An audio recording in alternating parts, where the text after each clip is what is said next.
Hello, Sumo fans. We are back. We made it to the end of the year. Somehow. Somehow, some way. Yeah. And with I'll say a more conventional tournament, we've succeeded in avoiding another September. We even got a 13-2. We did. Oh, it's return to the old ways. What a nice thing. So first and foremost, congratulations to Kirishima. As always, this is not my new favorite trend, is going onto this website and seeing how cool this art is. Whoever does this, I hope they're getting a raise. Seriously, I like to wait to when we're recording to first look at it, and I'm always like, ooh. It's very, very cool. I'm all about that spring thing right there. Or that New Year thing. They got such a good picture. The last time they got the picture of him, there was some salt in it a little bit. This time they got him. He is ready to go. This is the I'm ready for the next step pose. I think. I'm gonna go on a Yokozuna run pose. So somebody also must have complained about the salt. I'm just saying. Okay, so we will start at the top as we always do. Although it's becoming very interesting at the top. Very, very interesting. So Terunofuji, the sole Yokozuna for now, 0-0-15 because he did not fight again. Apparently his health is just getting worse, which is a little distressing. It's not really a surprise, though. No. We all knew he was on a timer, and his timer is now running out, which is what happens. Up. Yep. Which is what happens to you. And there was a little coyness, like he was training during the tours. He was talking about maybe he isn't. Then he started falling off a little bit, and then we all sort of read between the lines.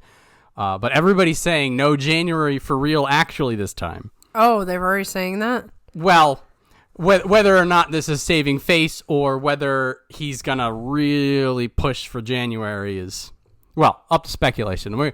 The two of us are certainly not going to know. No, we are the last to know about everything. Yeah. But what is interesting is the general trend. So for the longest time, the Yokozuna was the one holding everything together. This is one of the first tournaments that I didn't even notice. I agree.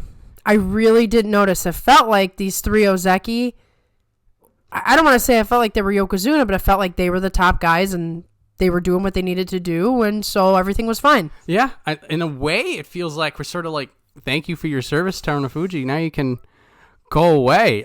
There was back when it was, dear God, we need you. Take as long as you want, which is more. There's still that case because without him, there is no Yokozuna, and let's not count our white ropes before they're hatched.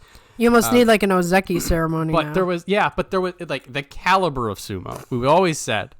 And this was particularly the case when Hakuho was on again, off again. Is that there was a tournament with a Yokozuna and there was a tournament without.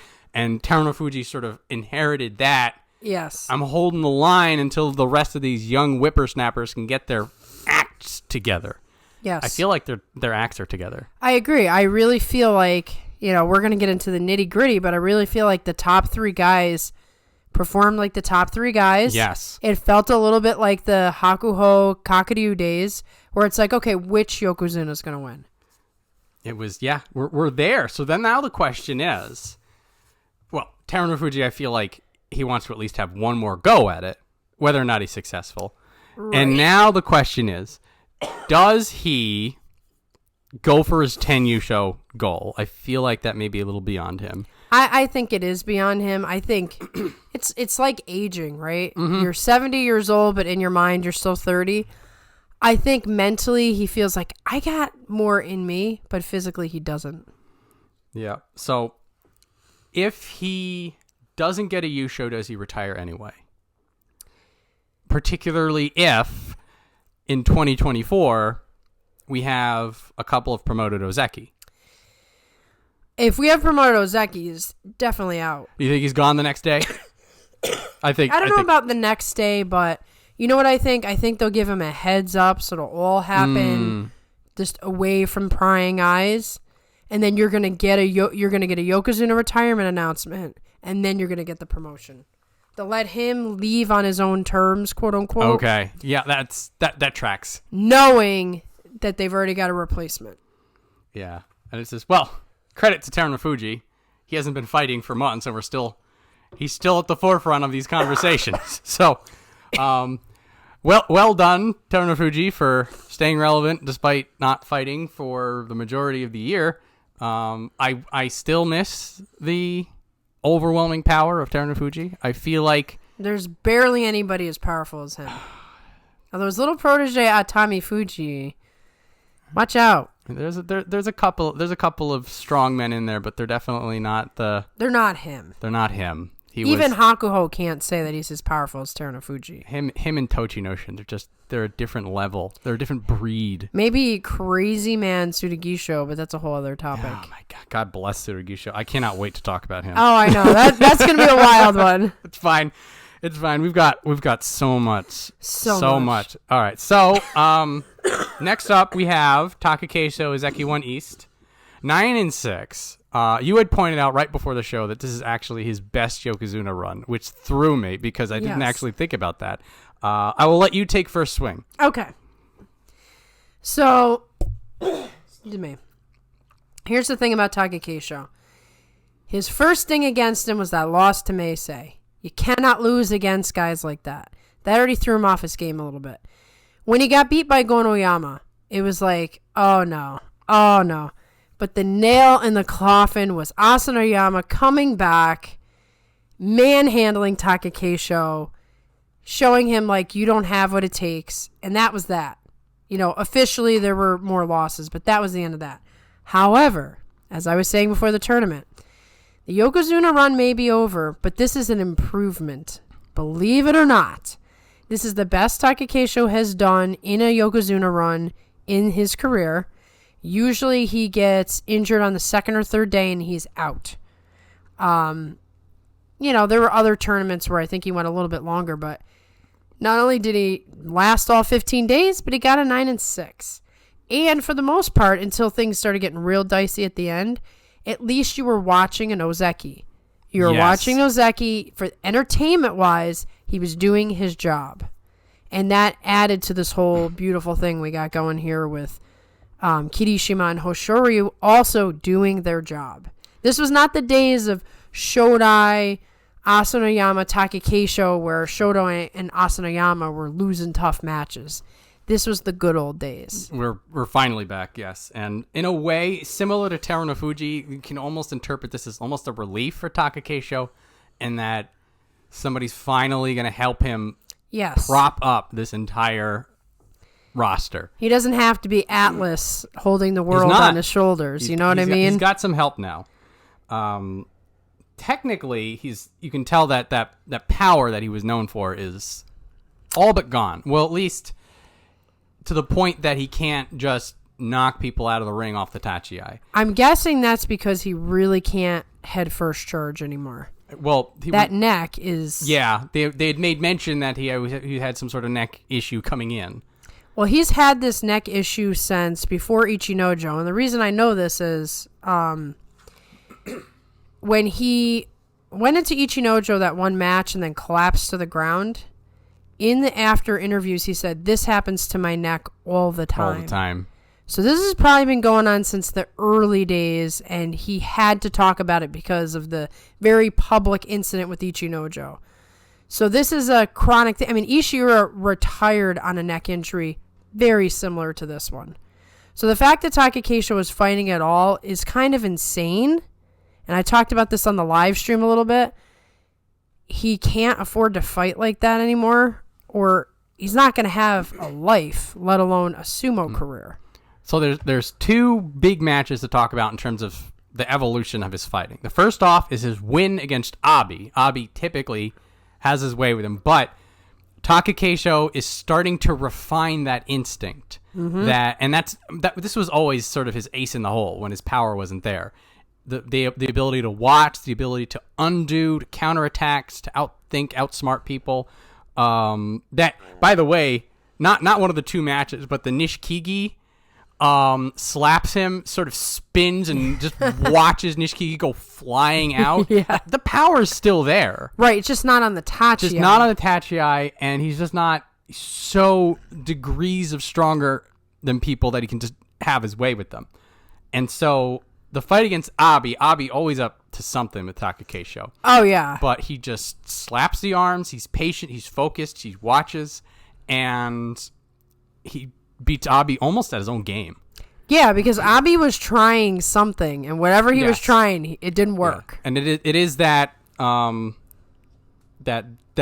patience, the sharpening of the senses more than the strength that's getting him these wins now. And this is, again, a credit to Takakeisho's mindset that he never stops. He's relentless. His win against Hoshoryu told me that this man still knows how to win. He may not be able to win the way he wants, but he still knows how to win. That was pride. So the loss, you had mentioned this, the Meisei loss. And that is the downside of this is now that he's fighting for longer, if somebody can survive for long enough, they will be able to outwork him. And that was never his problem because basically prior, like the old mega power Takakeisho, like if he didn't win in 10 seconds, then he was going to lose anyway. Right. But now he's prone to this more than 10-second match. And so this is what Asanoyama did too, by the way. But God bless Asanoyama. We'll get to him. So that Meisei loss, like you said, that's when you knew there was a problem. Yep. And an older Takakeisho, or I guess a younger one, Takakeisho from the previous years would have just blasted Meisei into the ref, and there would have been no chance for anything. There would not have been an opening for Meisei to attack. I think Takakeisho is digging into his old days of being a karate fighter. A lot of these parries he's doing and things, like if you watch, there is a karate feel to what he's doing. And I personally enjoy that. But like you said, in a fight with somebody like Meisei's going to drag it out even longer. And Takakeisho's going to lose endurance. He's still got to work on that endurance situation. But yeah, that's when you knew. As soon as he lost to Meisei, I'm like, I already had in my mind, the Yokozuna run is over. Unless he shows me something different. And I knew when I saw Gonoyama, I'm like, Gonoyama's going to win today. I can feel it. And when he lost to Gonoyama, I'm like, yep, this Asanoyama, it's done. I will give Gonoyama all the props for that win, yes. but bar none. So that's another interesting conversation that we'll have when we talk about Gonoyama. So the last point about Takakeisho, which is a very recent point, is the loss to Daieisho. And this is the first time I've ever felt like Takakeisho let the foot off the gas. And I feel like in his mind, he's just like, I'm just going to let this one go. Because at that point, he's 9-4 going into that day. So he's got Kachikoshi. He's got an extra buffer. The double-digit wins is typically what you want, but a 9-6 out of an Ozeki is not bad. And not only that, he knows his Yokozuna run is over. The Yokozuna run's over. He's not in the Yusho race. And he's mentally probably preparing for the final day where he wants to give it everything that he can. Yeah, I mean, that kind of stinks for Daieisho because I'm sure he didn't want to win the way he won. But Takakeisho, it was very obvious he did not give his whole effort in that match. And that's, so it actually hurt me a little bit. I'm like, oh. It was a weird sign. I am going to just like the culmination of everything going, all the pressure, all the whatever. I think in his mind, he's just like, there's only one thing I can do this tournament now, and that's try to put dirt on Kirishima. And unfortunately, Kirishima read Takakeisho. Like, Takakeisho, you could see he had the intensity and he had a plan, and Kirishima read that so easily, and just, it was very similar to what Kotonowaka did to Takakeisho, actually. So, unfortunately for him, he didn't get that final day win that he wanted, but he survived 15 days. He did survive 15 days. So that does matter. Yes, for Takakeisho fans, there is good to be found in this performance, and there's hope for the future. Yep, and if he's not the Yokozuna, well, fine. You know what I mean? Like, that doesn't affect my appreciation of him or how gutsy he is out there. And maybe people will kind of forget about him again so we can move on from the drama of September. Yeah. Well, the haters will like this. Oh, yeah, they're probably enjoying But it. what will happen is, in 2024, we will have at least one new Yokozuna, and then everybody's going to be talking about him. Yep. And then Takakeisho will just be the Ozeki. And then from there on, Takakeisho has free license to kick as many people's butts as he wants. Yeah. And I'll be rooting hard. All right. So, next up, Yusho winner, new Yokozuna contender. I'm trying not to jinx this one, but I feel like I want it too much to not. I know. It's hard because I want to say, okay, we're getting a new Yokozuna. I want to say it right now. I think 2024 we will get a new Yokozuna at some point in the year. I feel like that's a relatively safe bet. Now, is this going to be January? That would be awesome. Kirishima 13-2, Ozeki 1 West, and fighting. This is probably the best Kirishima we've ever seen. Ever seen. And not only that, this was not a fluke. No. Every single day, he had a game plan. It was a unique game plan, and he had the skills, the power, and the mindset to execute. He was so confident out there that, remember, I picked Asanoyama, and then it was like, oh, he dropped out. I'm like, okay, so I'm going to pick a new guy. Kirishima looked so confident from day one that I'm like, I think he's going to win it. There was just this feeling. And he really never looked shaky. Even in the 2 losses he had, I didn't feel like he looked shaky at all. First time I can say that about him. It was crisp. It was the Gonoyama thing was just like maybe just a momentary lapse. Just whatever. Gonoyama was kind of in the zone. But we're going to talk again. Yeah. Gonoyama beats 2 Ozeki and film at 11. Right. That's a big plus for him. And Kirishima is now looking like the front runner. This sort of rolls back into Terunofuji, because if Kirishima and Hoshoryu had another struggle bus, in the back of my mind, I'm wondering if Terunofuji just says, "I'm done waiting. Right. No one's coming. Yep. Just deal with it, everybody. I've got about 30 different things wrong with my body. Right. I can't do this." But now Terunofuji sees this goes on, and now has just replaced one Yokozuna run with another in his mind. Perhaps that's going to help him. And further motivator for him to show back up in January. Mm-hmm. What better way to crown a new Yokozuna by having the 2 of them fight on day 15 for the Yusho? True. I mean, that would be amazing, and that's what we got. I mean, just think about how much of a miracle it was that we got Terunofuji Hakuho on that last day that. Yes. For the championship, so we could literally have a passing of the torch. That is, I cannot help but think that is going through Terunofuji's mind, and maybe a little bit through Kirishima's mind as well. Wouldn't he like to run that to the final day? I mean, how many of these guys are actually going to get a shot at a Yokozuna before he retires? And furthermore, when he's Ozeki 1 East, which is what's going to happen when he wins, then those 2 fighting on the last day. Yeah. No matter what happened, I'm already. You got plans. This tournament was so decisive. It was so drawing lines out that I'm like, I can plan everything. I can plan the next 6 months of sumo. You don't have to crumple your papers up and take the eraser out. Yeah, September was a complete mess, and now we've cleaned it all up. Just in time for the new year. New Wonderful. year, new sumo. So well done, Kirishima. Fighting well on offense and on defense. Another thing that sort of separates good people from great people is the ability to regain a lost advantage. Yes. Kirishima won on defense as well as on offense, even with, sometimes people came to him with something that wasn't in the playbook. Kirishima was like, I got this. And right. That goes to your confidence mention. Yeah, he was so confident that you almost felt like he was already there. Already there. So good. So hopeful. And again, I can't help but not get hyped for this, because all the Takakeisho Yokozuna runs looks like you want it, but in the back of your mind, you knew it wasn't going to happen. It's the Takayasu Yusho curse again. It's yes. just like you don't want it too much, not just to put the jinx on it, because then you're upset if you invest too much in it. But this it feels ordained now. It feels like a much safer bet. Or again, like even if it isn't in January, like one of those other tournaments, something's gonna happen. Well, I mean, he ran the table for the most part, so that means why can't he do that again? Right. We know why Takakeisho can't. He's beat up. He's never getting physically any better. He's basically fighting with one arm tied behind his back. Kirishima, not the case. Not the case. Looking so good.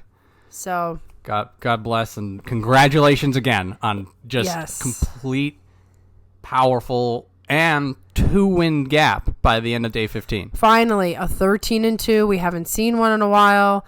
And thank you because you were my second pick. So I don't get the points, but I get the good feeling that I was right. So there. So next up, we have Hoshoryu, Ozeki 2 West, 10-5.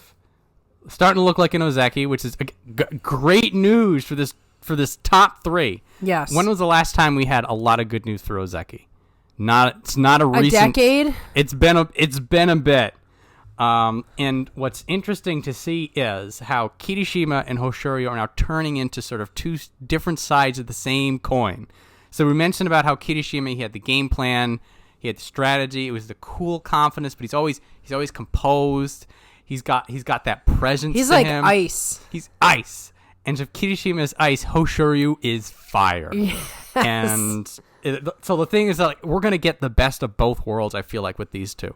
And I feel like it's not going to be a stretch to say that Hoshoryu will also be Yokozuna in 2024. He should be. He should be. The both of them should be. Now, there's some things that I'm going to talk about, but yeah, so he should be.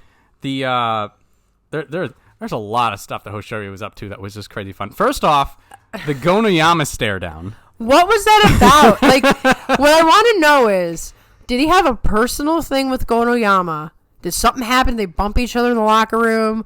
Or did somebody talk crap or something? Or was Hoshoryu just in a moment where he needed to, like, psych himself up? There was a little bit of...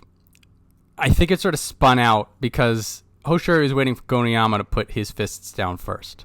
Okay, and so it Gonoyama happened wasn't in doing the that. match.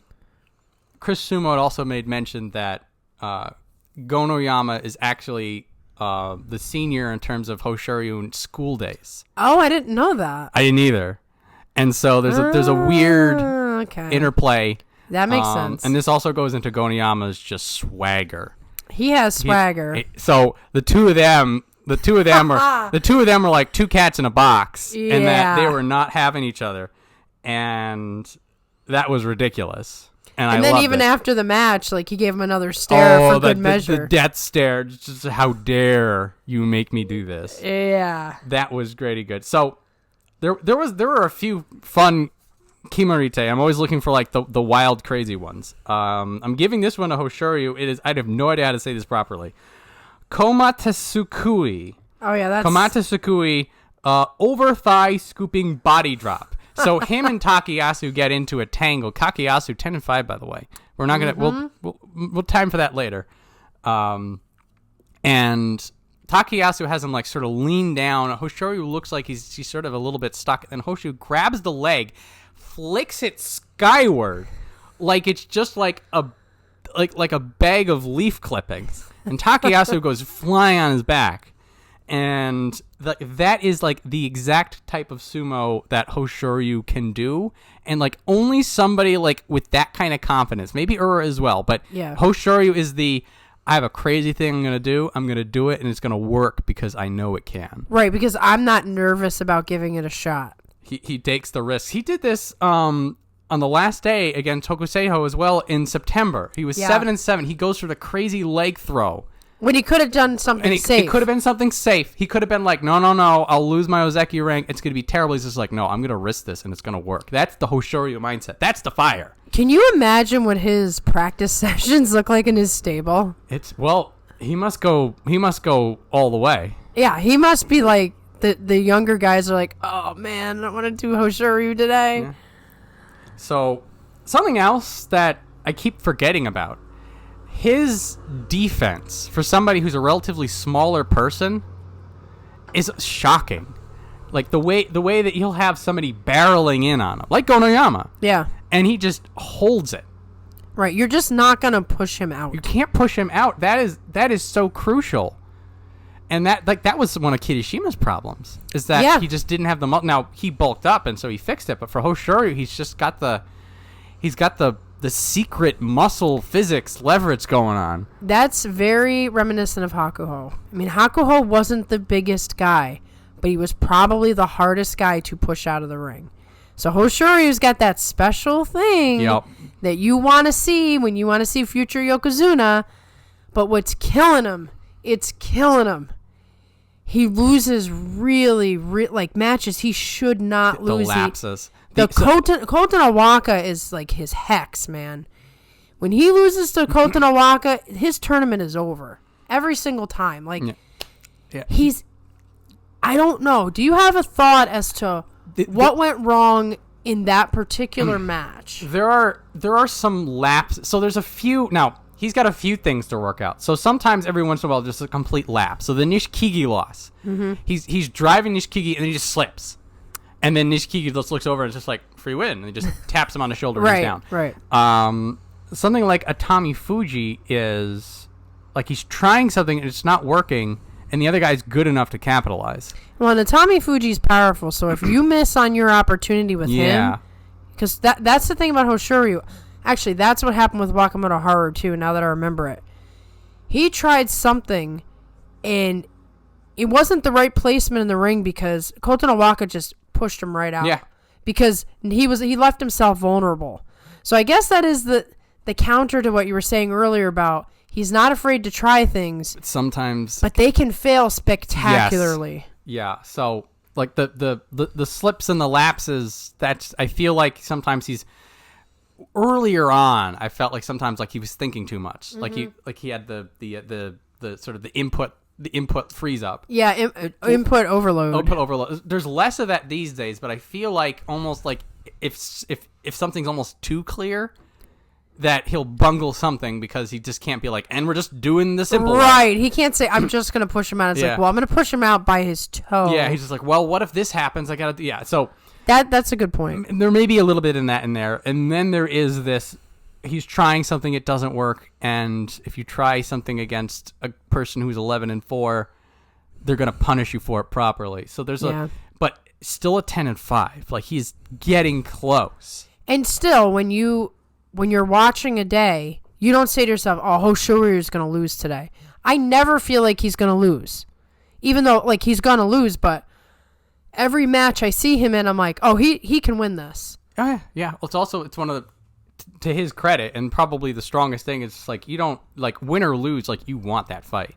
Right, it's going to be good. It's going to be a good fight. Like, there are some matches that particularly there's a couple people that when they showed up in the ring, you're like, yeah. But every time Hoshoryu is there, no matter what happens, it could be a quick match, it could be boring. Like, you're excited to see him. You want to know how this match is going to end. The Asanoyama match where, like, in midair, he turns the tables on Asanoyama. I mean, that's gold. So good. So gold. So good. So, very, very exciting news out of the three Ozeki. Yeah. All three Kachikoshi. Yep. Nice and clean. Dominant sumo. Kachikoshi well before the last day, Well before the last day. And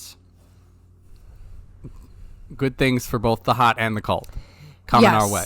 Yes, we can talk positively Talk positively into the new year. Such a good feeling. So next up is Daieisho. Sekiwaki 1 East, 9-6. The Sekiwaki struggle continues for Daieisho. He's just that one step behind from getting it. And it's like every time it looks like he's going a little bit further, and then there's that one step back. Yep. Sometimes literally the one step back, which gets him in. Yeah. And figuratively, thinking back maybe a couple of years when Daieisho being in Sanyaku was a dark horse pick. Right. Now he's holding the line, but is now finding out the Sekiwaki problem. Right, where you are stuck up there, and it just takes a little extra something to get up to the next level, and that hump is huge.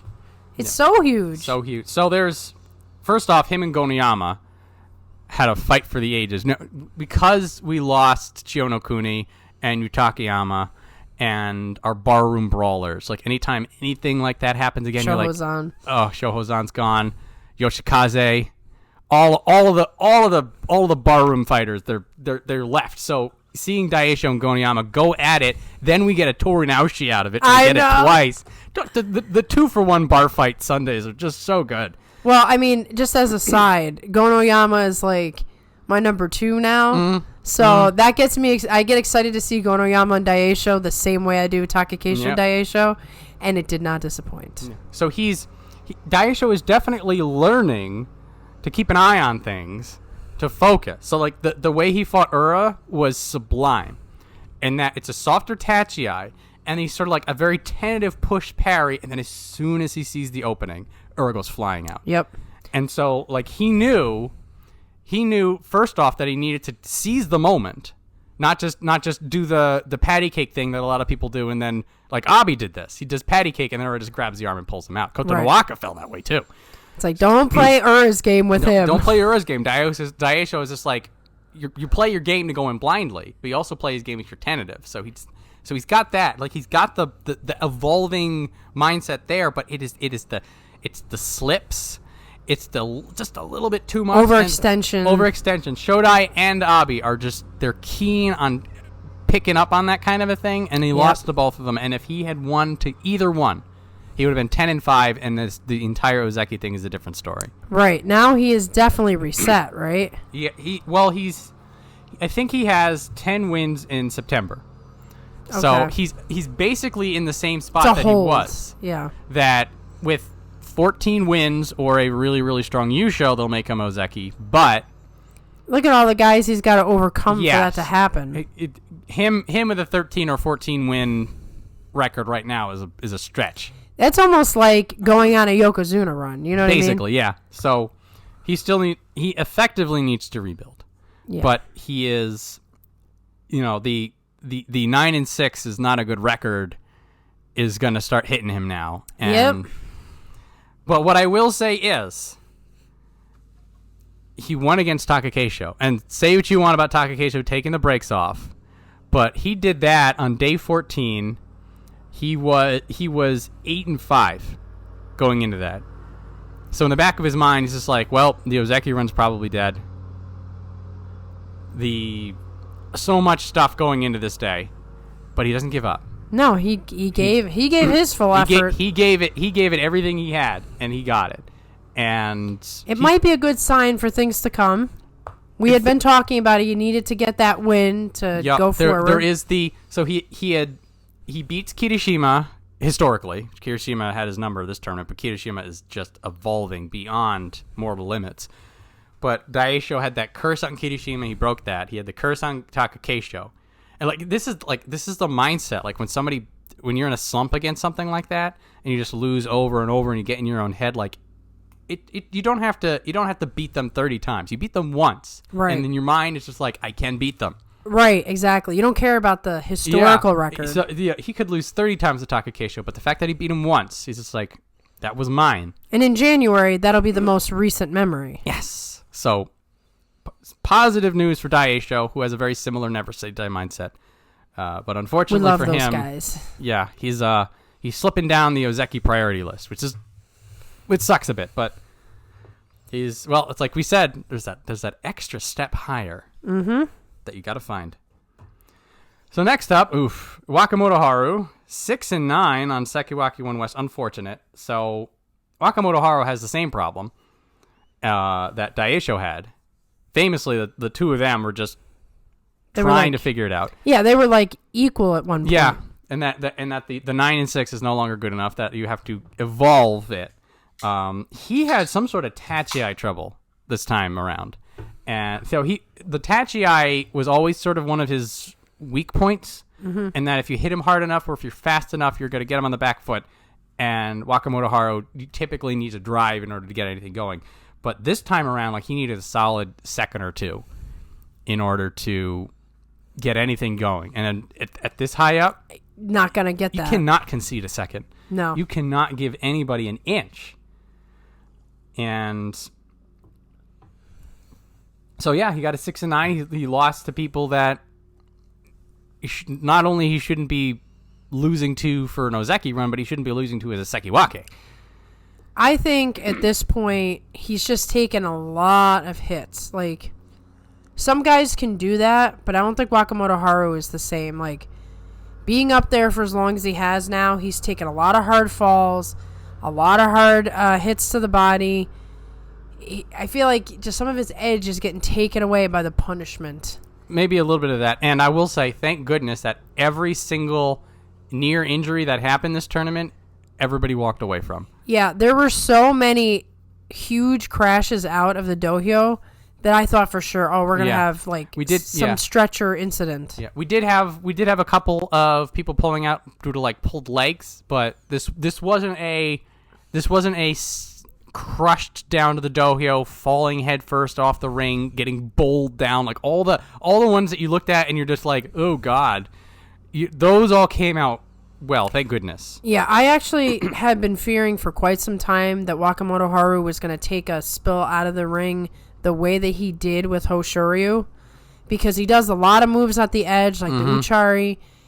And one of the times, if you're not perfect, if you're off, and he's been off this whole tournament, you are going to get crushed. And that's exactly what Hoshoryu did. Thank goodness Hoshoryu was a small guy, because if that had been a big guy, I think it would have been different. Could have been different. So with a 6-9, I think he'll stay in Sanyaku. Now this is going to be a very interesting play. I think if he lost on the last day to Onosha, they would have kicked him out entirely. Well, and the other thing is you've got the two Komusubi who did not do well. No, they did not. So that also works in his favor. Yeah. When we talk about the transition, there's some interesting math going on. Mm-hmm. And I can see them either dumping him out with a 6-9 or saying it wasn't a 5-10, we're going to give you one West. You know, it's going to make the whole Guess the Banzuke a nightmare again. It's going to be a nightmare again. I'm sorry. Anyway, I'll get into that shortly. But unfortunately for Wakamotoharu, it's just he was a second behind, and when you had a tournament of like this level of sumo, you're gonna have a bad time of it. So next up, we have our newest Ozeki hopeful, Kotonowaka, 11-4, gets a special prize. Almost makes me eat my words. Yeah. And that I didn't think he was ready for it, and he was almost pretty close. I mean, he effectively was in the Yusho race, you know? He was 8-2, 9-2, and was tied for the lead. And I'm like, when we had talked about this, we were like, it's Kirishima or Kotonowaka. It's going to be one of the two of those guys. Right, and that day was a big day. Like, the whole thing changes if Kotonowaka wins that match. It does. Everything's different. And so he effectively lost it on that day. Yes. So we're seeing the seeds of the ascension. So we would always we're looking for signs. And like for Daieisho and Wakamotoharu, like we were looking for those signs that they're upping it, that they're raising that gear. And he's starting to get more decisive wins. Earlier, like when he was just barely in Sanyaku and he was on the top 5 of the Mega Shiro, like he had a lot of those like photo finishes, a lot of mono-e wins, right at the edge, a lot of could have gone either way kind of wins. And now he's beating people. It's a lot more decisive.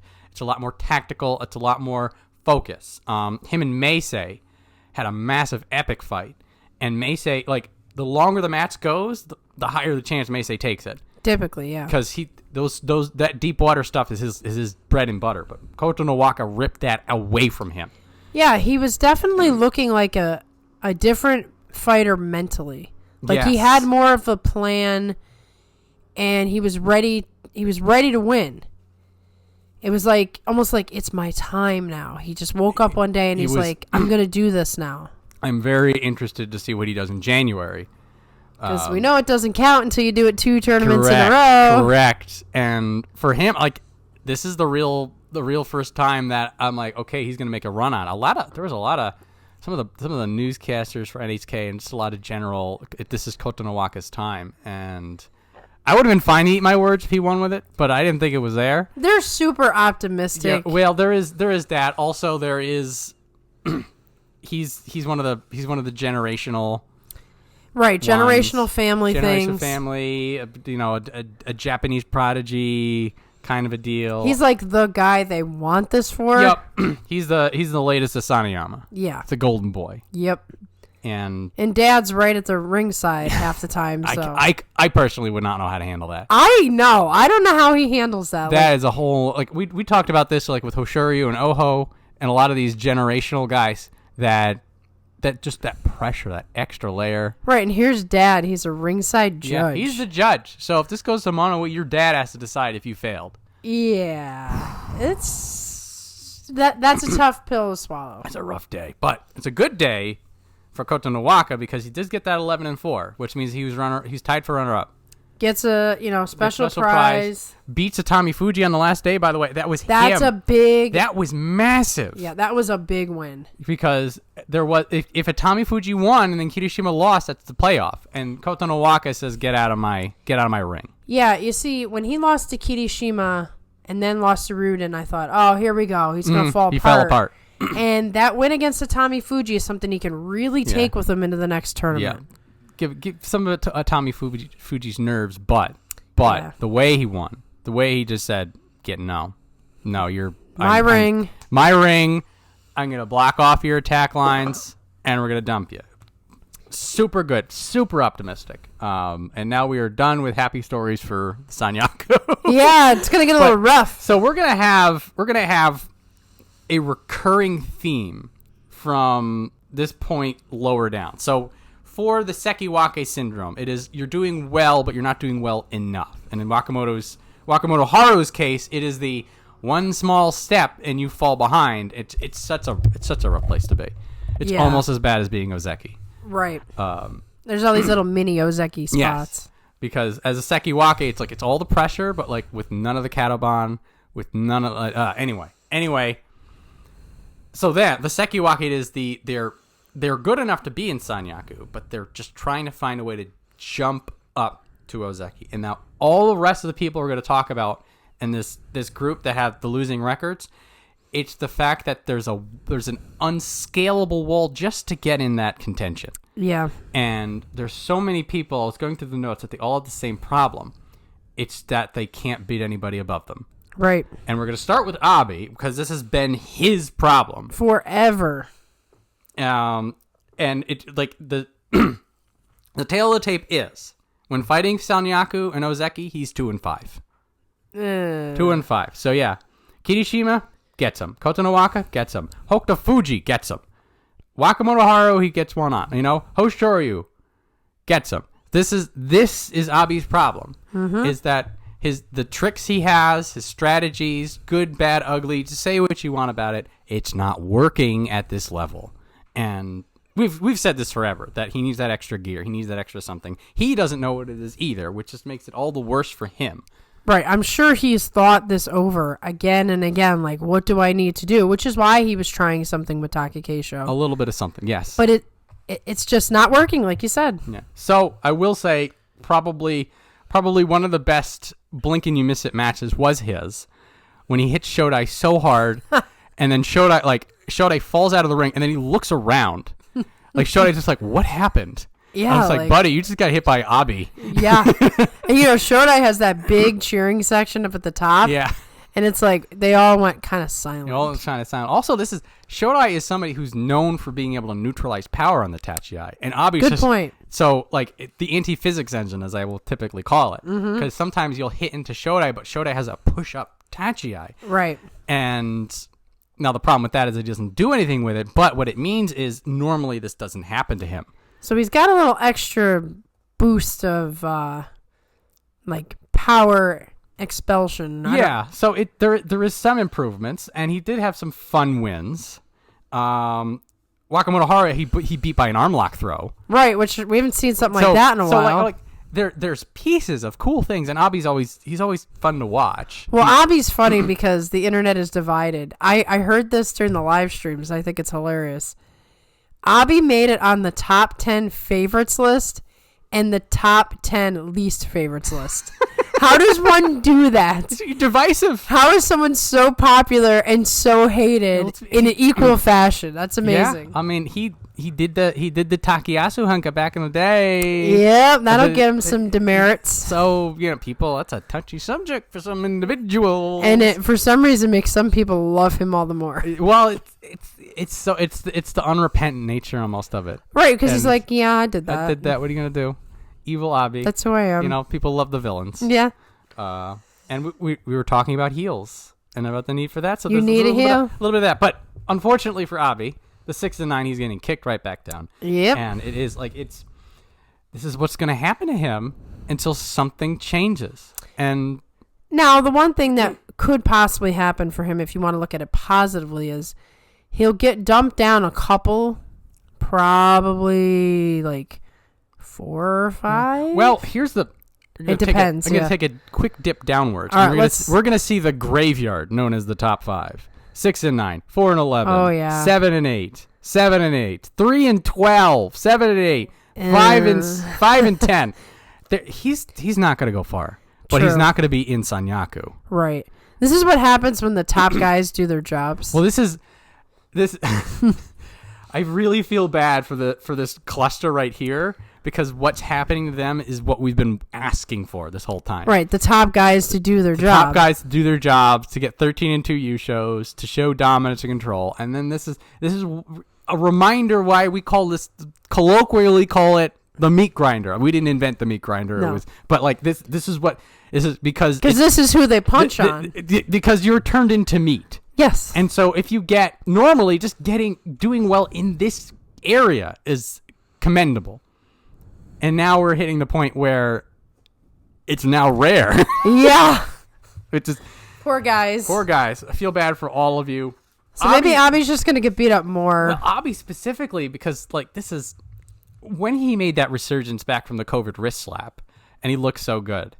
And now he's just right back to where he was. Well, it's almost like he needs to be significantly lower down so he can beat a bunch of the lower guys and then have enough strength left to pull off some miracles against the top guys. It's some weird... That's what it is, versus like having to face every single one of them right away.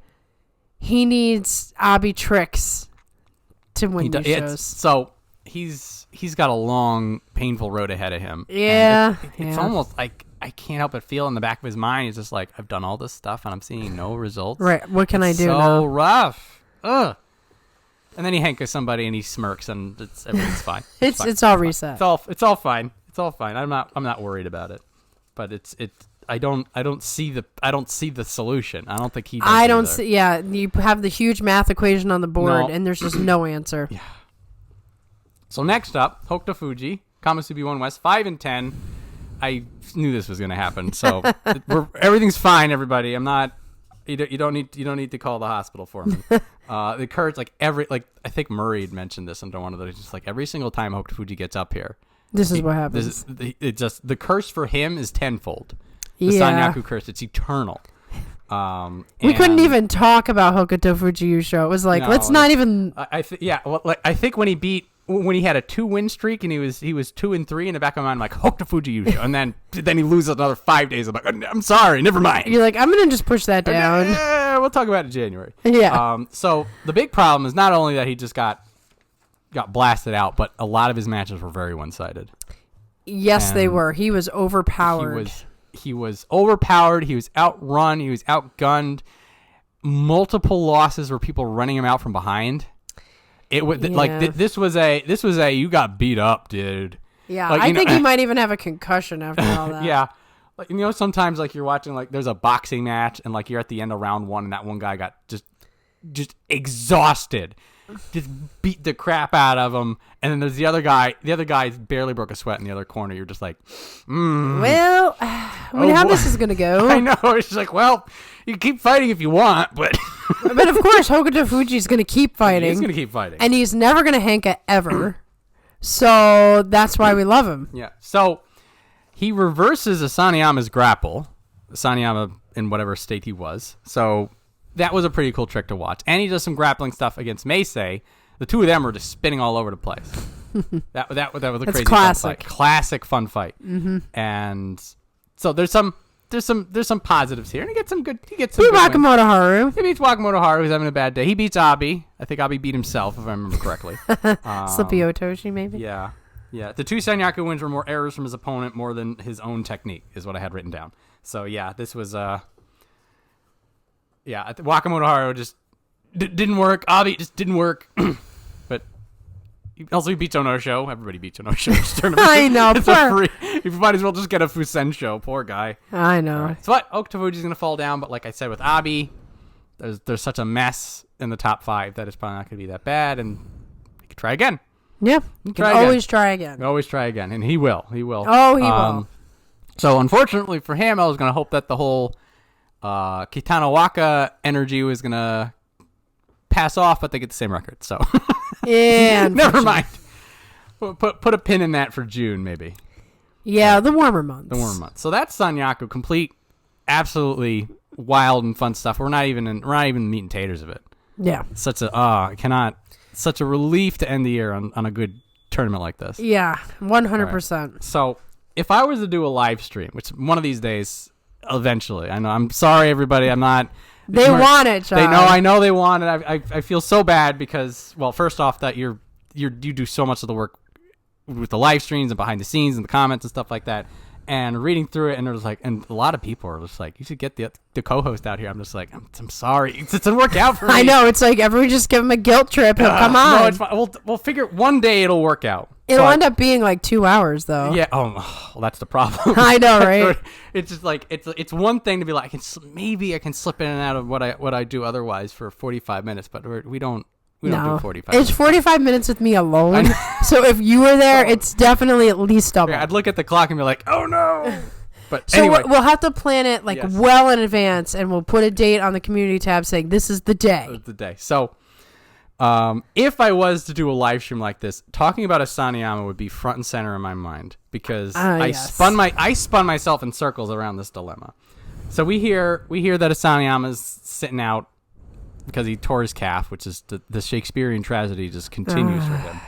And then when he does come back, 0-7, he has to win out for just to hold rank, and they give him every single Sanyaku and Ozeki fighter. And you gotta wonder, why did they do that? Like, did they do that just because they needed to because of his rank?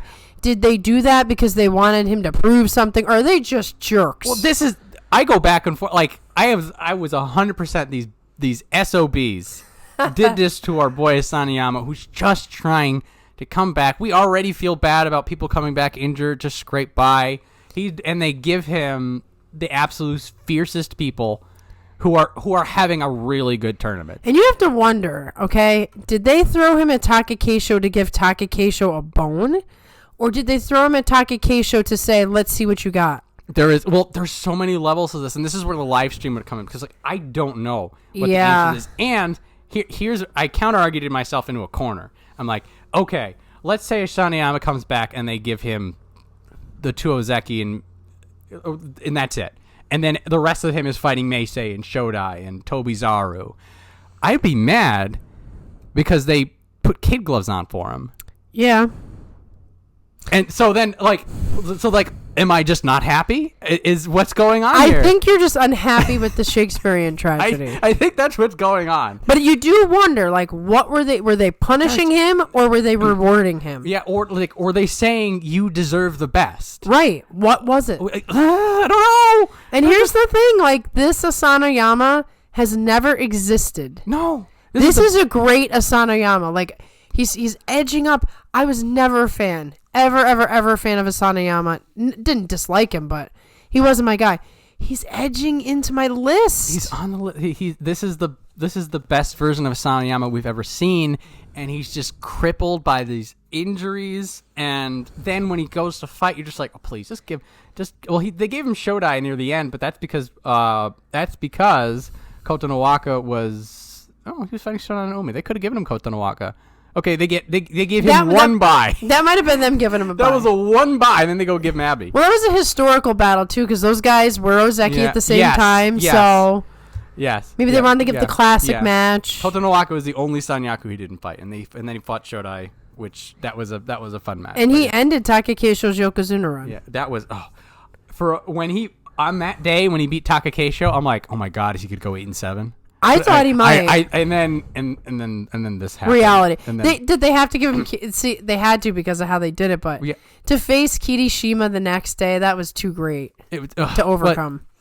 This is where I got my head spun over. I'm like, guys, you're doing. Couldn't they have started him with Daieisho? Start him with Shodai. Ease the man in. Why is Shodai like at the end? But again, then you think about it, it's just like, are they just being jerks, or are they saying we believe in you? We're going to give you the best fights and the fights that, in retrospect, we would want as well. Right, and the fights that you would have gotten if you weren't injured and had to pull out. Exactly. So I can't. My brain I was just like, we need to talk this out. I can't figure this. That would have been a 3-hour live stream. Because everybody would have jumped on and wanted to help you with that process. I'd pull the chat up. I'm like, I need some inspiration on this. It's just like, what's the public discourse? It's like, is this them saying you got this? Is this them saying we're gonna make this as bad for you as we can? You hope that it's not that, because it's like, you guys have already screwed the man a couple times now. Like, typically the narrative is that if you take your punishment, you take it with, humility, and you reconcile, you pay your penance, and then typically they bring you back in. You're like they did with Abe. Exactly. But I don't know, man. I think Asanoyama was paid more than almost anybody. They paid his dues, and I almost want to go to Asanoyama and say, if you were not to fight any Ozeki, and then we gave you Meisei and Ura and Shodai instead, would he have said, I'd rather fight the Ozeki? Maybe. That's too much. I mean, how pumped up was he when he beat Takakeisho? I mean, think about that. I can't. Some Takakeisho fans are salty about that one. Well, I'm not necessarily, but there are some people who are like, why'd you give him Asanoyama? Why'd you do it? Yeah. Well, in my opinion, if Takakeisho wanted to be Yokozuna, he should have beat him. He should have beat him. Yeah. But yeah, I can't. I'm gonna be reading the comments. Yeah, give some comments on what you think about Asanoyama and the schedule that they gave him. We got to talk about this. This is the discourse. But anyway, yeah. So the live stream, we'll figure that out. I mean, maybe we'll do something off peak. We'll figure. Yeah, we could do an off peak. I don't know. And we'll highly publicize it so everybody shows up. Because if they don't show up, that's going to stink. They don't have to show up for me. Come on, they would. All right. So anyway, Asanoyama is, again, well, now he's technically 4'11". They're typically nicer to people who sort of come back on their crutches. Yeah, right. Busted arm, busted leg. Yeah. So what really sucks about this is that in the ideal world that he does get that 12-3 in January, like it's March that he starts the run now. I know, because they couldn't let him go in Sanyaku, right? Whatever. Just a big old conundrum. Almost did as well as Hokutofuji, and he was only there for half the tournament. I mean, come on. Yeah. So instead, let's talk about the absolute wildest reversal of fortune. Yeah. Ura. I didn't see that coming. Oh, he starts out 0-5, and now again, this is what we say. Everybody has trouble with the Sanyaku and the Ozeki, and he get. At one West, he's get Murderer's Row. Kirishima, Hoshoryu, Takakeisho, Daieisho, Wakamotoharu. And it's expected for him to lose against them. Yeah, and not only did he lose, but like all these people are like, we know you, Ura. No, not today. We're not going to play your game. I got a tournament to win. And like I was saying with Daieisho, like he looks at Ura, he's just like, I know exactly how to beat you. I'm Sekiwake. I'm not gonna do anything stupid, and I'm gonna put you on your butt and make you look stupid. Mm-hmm. And then he takes that 0-5 and he spins it around.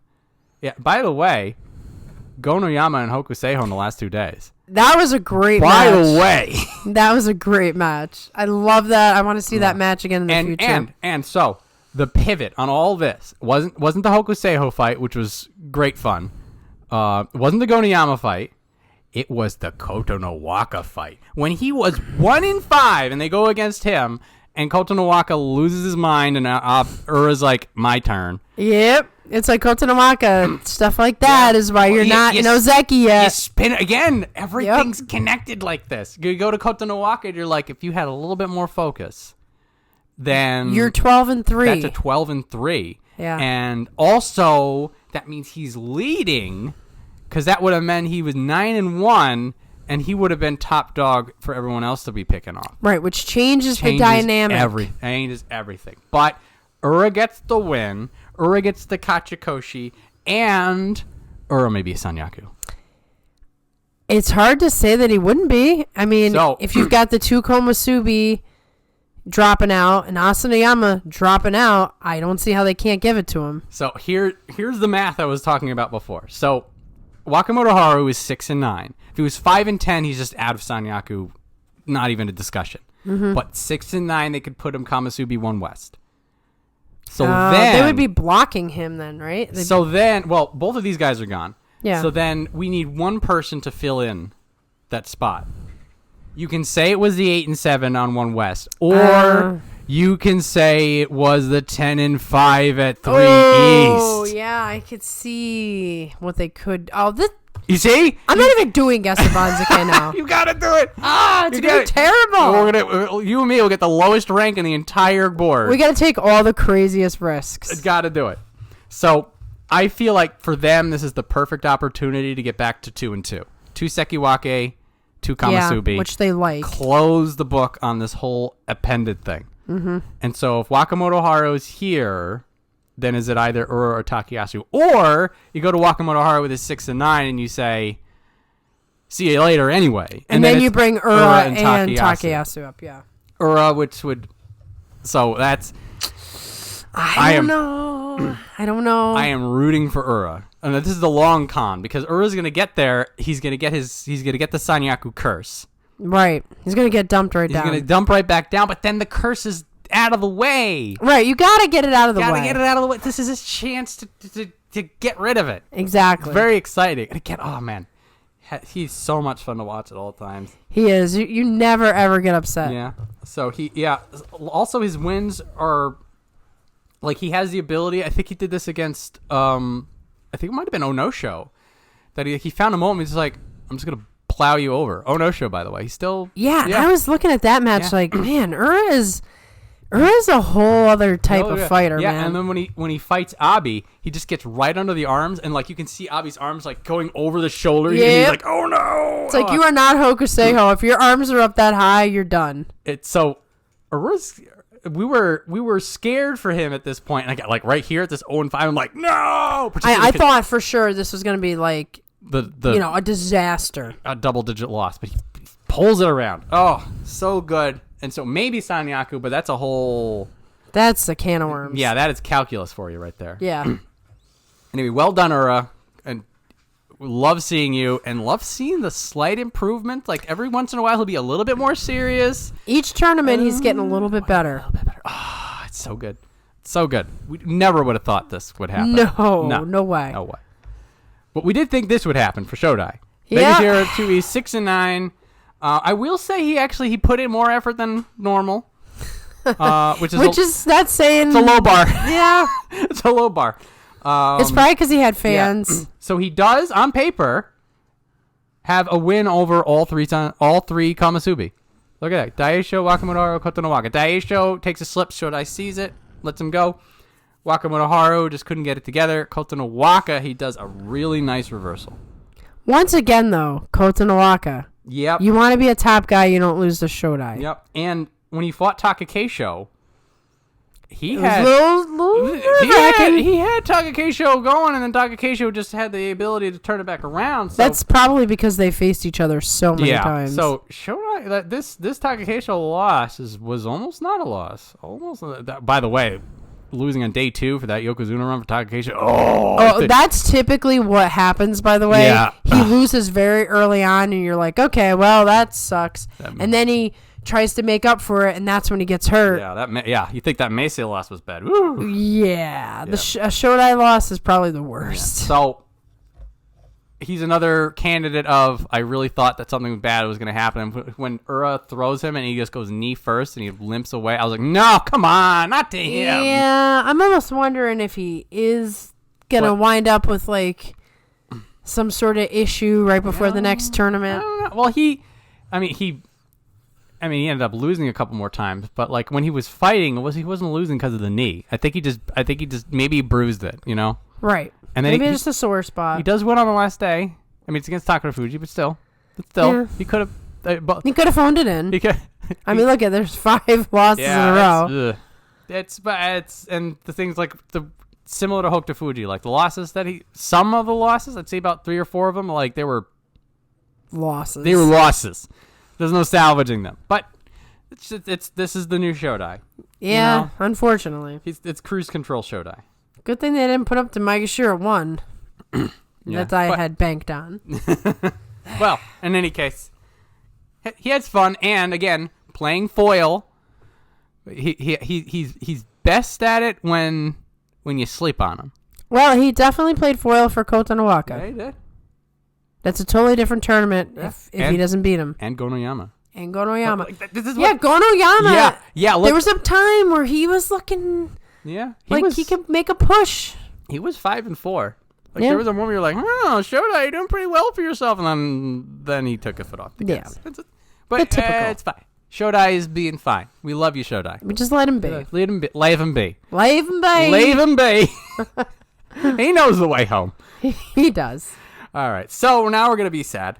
Meisei 4-11. So we were saying for him that he will find his ceiling, or he's gonna find a way out. He found his ceiling. He found his ceiling, and so him fighting Kotonowaka, like for me, that like epitomized everything that was going on with him, and that he had power, he had the aggression, the speed, he was finding angles, he had good crisp sumo, and he still loses. Right, and if you lose a match where you're doing everything right, I mean, what does that do to you? Well, this is what it does to you.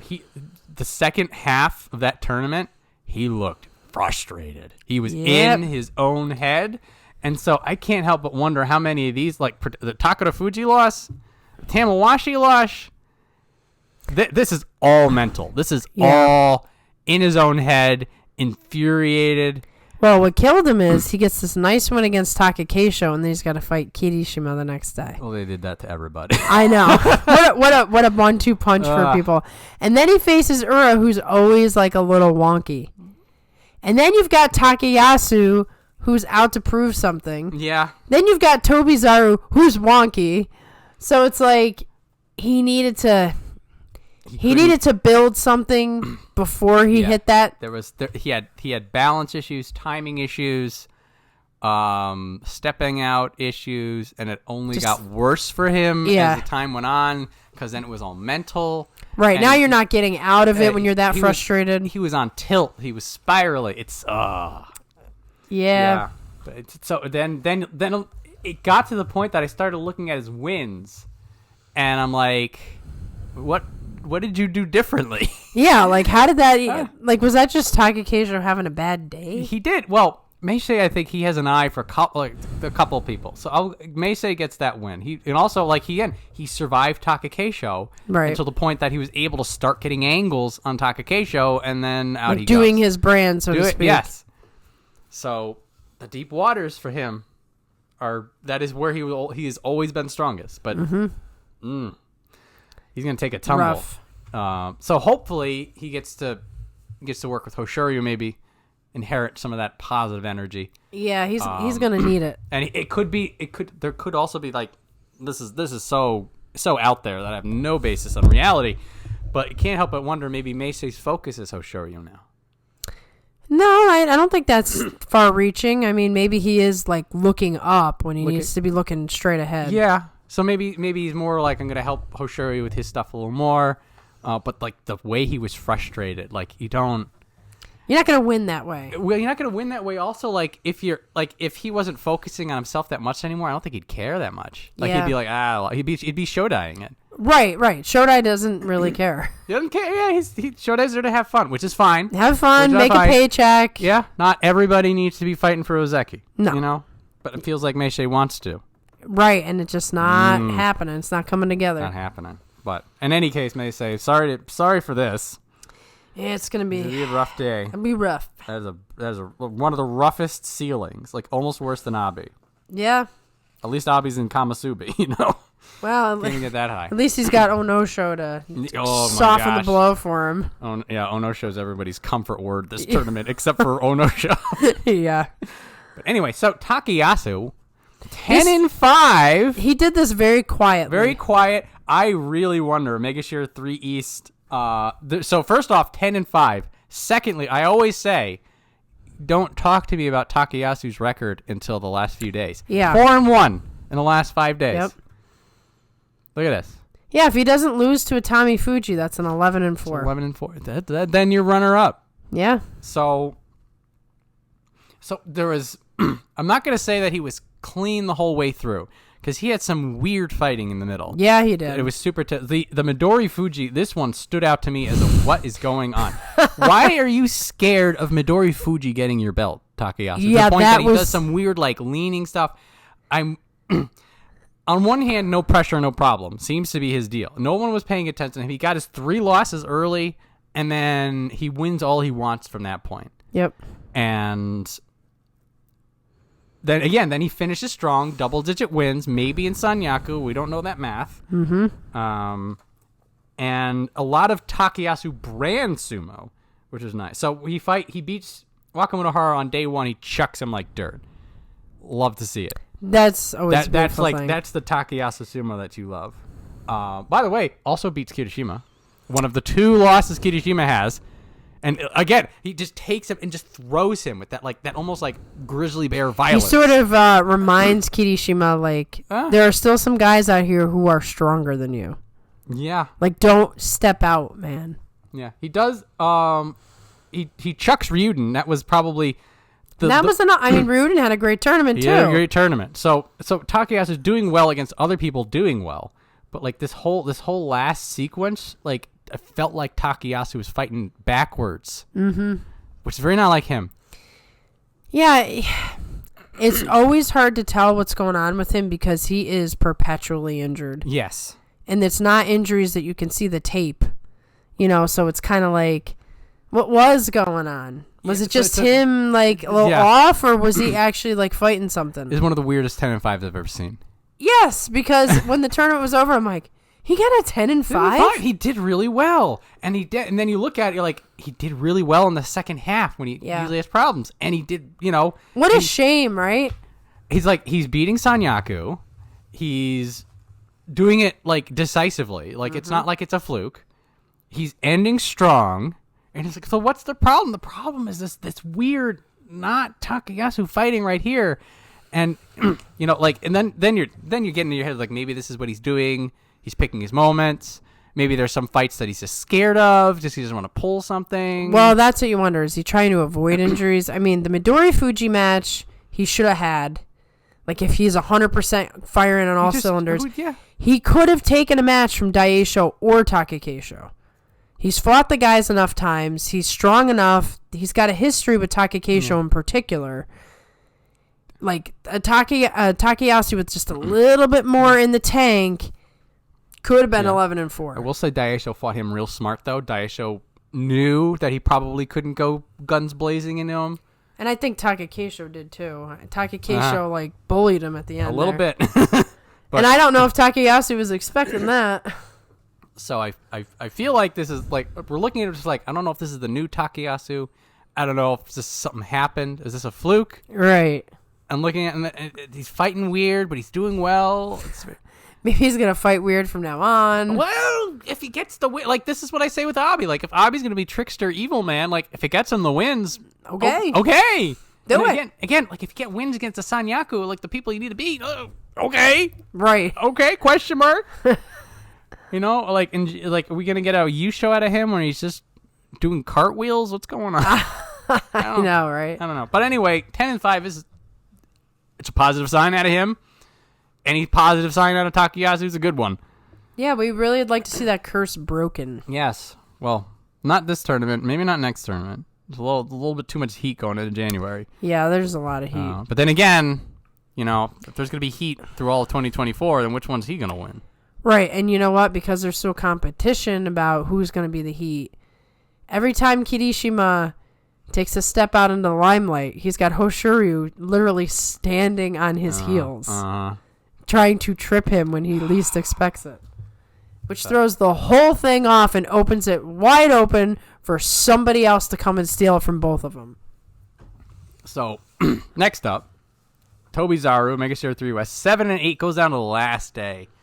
The Tobizaru struggle is now his brand. Yep. And beforehand, he was a weird, whatever's goofy going guy. on. Goofy guy. It's pretty fun. And then he gets serious, and then he gets really good.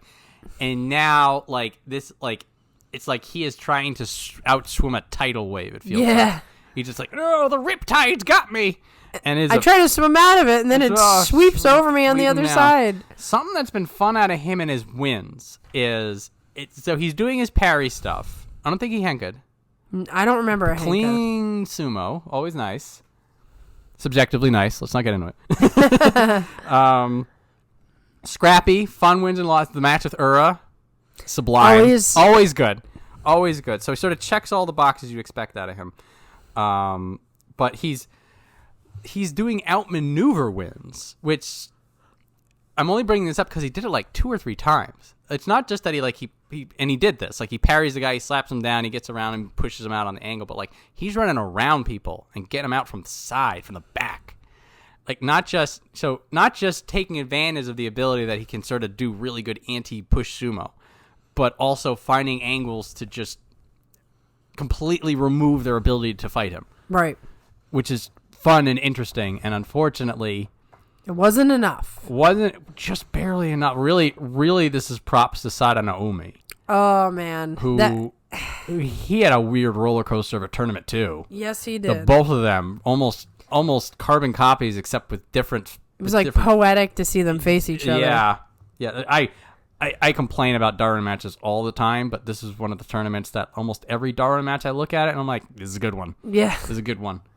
Well, I mean, did you see the smile on Tobizaru's face when the match was over? It was just like, you got me. Yeah, so, I mean, Tobizaru is just unsquishable. Yeah. The resolve will never go away. So, I said this about Abi. This would be similar for him. A lot of his losses were to Sekiwake, Ozeki. So, yeah. I mean, really, if you just beat Asanoyama, you're talking about a different situation. Yes. Yeah, and also the fact that they handed him all the top people, right. And all the top people know what Tobizaru is about. They handle him like they handle Ura. I mean, he beats Hokutofuji, but Hokutofuji's on the way out. Also beats Abi, who's also on the way out. You see? Yeah. You see how this works? Yeah. If you can't hold Kamasubi, it's because you can't get the... Anyway, Tobizaru, fun to watch. There is something going on, though. There's some secret lab techniques going on. Oh, yeah. Once again, a stable you'd like to see yes. what kind of training he's doing. Exactly. And I think he's in the same one as Daieisho, actually. Yes. And Endo. Yeah. So it feels like Tobizaru was working on something, and again, like you have this weird stagnation going on. It's who's evolving, who's figuring it out, and with the 7 and 8, it's clearly not there yet. But there's a couple of times I'm like, you're winning a little differently. Well, it might just take some time to materialize, but you got to try it in real matches. So I mean, if you blunder a little bit, it'll be okay. If January is a better tournament for him, a little bit, we'll see. And I personally do not hold him accountable for Gyoji losing their sandals. Mitch does. Just going to say. I recognize that he was going right after the referee, but the referee should have had a closer clench on them. Was that Konosuke? It was Konosuke. Oh, boy. But yeah, though, to be fair, there's been a few referees that were not as nimble as Konosuke who were getting in the way. Yeah. They need to know what... Yeah, they need to know. I think on the last day, the dude just stood there and then just got barreled over. I'm like, guys, come on. This is a contact sport. Exactly. Anyway, enough fun. So we're going to talk about this guy, Gonoyama. This is another textbook. The score says nothing. Right. And he was having a much better tournament than an 8-7. Much better tournament. And again, like the quality of the wins. So we're talking about you need to beat those Ozeki. Here's an Ozeki win. Here's an Ozeki win. One of only two guys. Yeah. Yeah. So he's going back with his head held high. he is. Goeido's giving him some extra steak tonight. Yeah, these 3 wins right here means more than anything else. And I tell me if I'm wrong. Was he close with Hoshoryu? No. Okay, it wasn't that match. No, but there was the stare down that was incredible. And again, that's right. So that was the stare down match. These 2 losses were the Daieisho legendary fight. Yes. Goes to the Torinaoshi, so he makes the redo happen. Right. Loses on the redo, but just such power. And then Hoshoryu had him, but that intensity. Right. The fact that he met his intensity. Met the intensity of Hoshoryu. Right. Like you felt like he wasn't backing down. He wasn't. Gonoyama's not dealing with these people. He's not going to bow to them. Well, now that you brought up the fact that he's Hoshoryu Senior. I think that's what it is. Or like in school it was the senior just because of the age. Right. That's just how it goes. Yeah. So, he's getting there. He's getting there. I think he's just too new to understand the dynamics of Shodai. Well, he's still working through it. And now, we had mentioned they had come up together, that him fights Shonano Umi, and the both of them were 7-7 going into the last day, but the tournaments they had were completely different. Yes. Completely different. So the thing he has to work on is that he's still figuring out the very, very top. He's still relatively new, despite the fact that he's this raw talent. He doesn't know all of these guys' little things like Shodai and Ura. Shodai and Kotonowaka in particular sort of outmaneuvered him, sort of out-techniqued him, and those are both people that I think in a few months... It'll be different. It will be very different. Well, you saw with Takakeisho, he got smoked the very first time he fought him. The very next time he fights him, he turns the tables. We knew this was all nerves when they were fighting before. Like, we want a real fight. Gonoyama, while charging, slips the arm in on Takakeisho and blocks Takakeisho's normal counters. Yep. It was sublime. He knows him too well. He knows him. Fought so well. Gonoyama, like, this is, again, so this is the weirdest 10-5. This is one of the best 8-7s. Yep. Just so much potential. It's not going to stay that way. He's going to be getting out of 8-7 before you know it. Yeah. So this is a keep watching him, and we will know, because he's going to be fighting the same people. He's going to be fighting Kotonowaka again. He's going to be fighting Shodai again. He's going to be fighting Hoshoryu again. He's going to be fighting Daieisho again. So watch those matches. And what's interesting is, as he's working on it, so are they. Right. So, I mean, it'll be who advances higher, whose work really... Now it's a training race. Now it's resolve. It's grit. It's like a great anime arc. It's like the training montage. You get to see them side by side, and then the big classic match in the New Year tournament where we're starting fresh. You see how it is? November was so good. It was. I'm so glad we can say that after that nightmare of September. We're done with September. Never think about September again. All right. So well done, Gonoyama, even though it was 8-7. I also feel like he would have taken one off of Takanosho.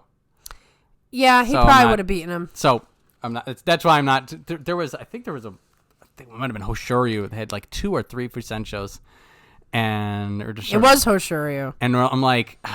You hate seeing the caveats. Right, because it's like, that's not really their fault. They didn't make the guy pull out. Their fault. And then you're like, well, what if you did fight? And it's a weird anyway, it's fine. He only has one. Very few pullouts. All right. So, anyway. Nishikigi. Making sure for 7-8. I call him Streaky Kigi. Because... I like it. I think he just faded in the second week. Like, he lost his energy or something like that. Yeah. Because this 6-win run, I thought, he's back. This was also like, this is peak Nishikigi. This is Sanyaku Nishikigi, right? He does reversal win. He started the trend or continued the trend of just picking up Hokuseiho. I know. Can you imagine picking up 2 basketball players duct taped together and just carrying them somewhere? Nishikigi can. He did it. And so the week 2 losses, I will give some credit to the people he was fighting. Yeah. Ichi Yamamoto, Tsurugisho, Ryuden. These 3 people right here, like normally, like initially I'm just like, oh, you're losing the lower rankers. But I'm like, these are lower rankers who are having a hell of a time. Right. He's still losing them. There's still a bit of a fade. And also to keep in mind, Kirishima, Takakeisho, Wakamotoharu, still Sanyaku. Yeah. So some of this is... It's the veteran thing. It's the veteran thing. So there's a bit of a fade. And again, just like gonna win 6 times and then I'm gonna lose 6 times right after each other. I know. I think it's just a fade. I think he ran out of gas. He's getting up there in age. It's harder to fight 15 days, no matter how good of a fighter you are. Yeah. That's just the truth. And so maybe you just had a rough time of it. You know, ran out of mojo. So in January, he's gonna be around a similar time because he's a 7-8. He may not even move. And you know, if he gets another 7-8, if he looks like he's another week 2 fade, then maybe he's just slowing down a little bit. But you know, maybe they're not going to be throwing him this, like, if you just scattered this, so like some of this was in the first week and some of this was in the second week, like maybe the wins and the losses are exactly the same. It's just the schedule dictated his losses and his right. wins. There's a lot of speculation here, but I want to give it another rest. We'll see. But for what it was, a 7-8, and again, wins on the last day. Whenever you win, when you're already Makakoshi, that's the rally. That's the spirit. That's always good to see. Sorry, Nishikiki. We're gonna have to wait on you. And now the unfortunate return of the Oh No Show. I didn't think we were ever gonna say it again. Oh man, this is like the train wreck that you like. This is what causes rubbernecking, right? Yeah. It is a crash so spectacular, you got to slow down and look at it. And you're like, is everybody alive over there? It's been a long time since he's done this bad. This is a car flipped upside down on the guardrail kind of a crash. This is bad. So he starts off well enough. These 2 matches here, the Nishikigi and the Hokuseiho, this is like peak Ono Show. And that he wins on the Tachiai and he blasts people to Kingdom Come. And like again, this Nishikigi who's no slouch and solid, and his Hokuseiho who's a lot of guy to move. Yeah. So these 2 matches ended up being the exception to the norm. And he had timing issues, he had footwork issues, his Tachiai was crap.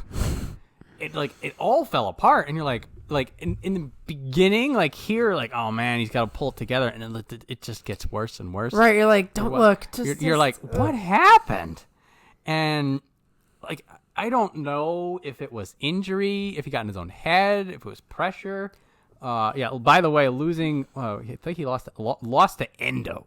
Yeah. Endo was having also a really terrible time. Endo was fighting in slow motion. I was going to say, that was the battle of the beaten down. Battle of the beaten downs, he loses. That's never good. I don't know what to make out of this. It's almost comedically bad. Yeah. And it doesn't feel good, and he had been climbing for so long. We just emptied out the entire fire extinguisher on him. There is no fire left. It is crushed. Yeah, unfortunately, he kind of lives and dies by the sword. Like, he either has like spectacular tournaments or disasters. This is a disaster, all right. It's also the fact that he started off. So I mean, the 2 and 3 isn't great, but like it hits clean. Like, he goes home and he's just like, that felt good, and then gets Hokuseiho. Maybe this gets it back together. Nah. I mean, you got an awful lot of injured people on that list, like Endo, Takakeisho, Hokutofuji, Wakamotoharu. Yeah, I mean, he does beat Nishikifuji, loses to Gyoryu. Again, there's a few like you see, like anytime you see you see Atamifuji, you see Gonoyama, you're like, okay, fine. Right. Okay, fine. And then you see Endo, you're like, what?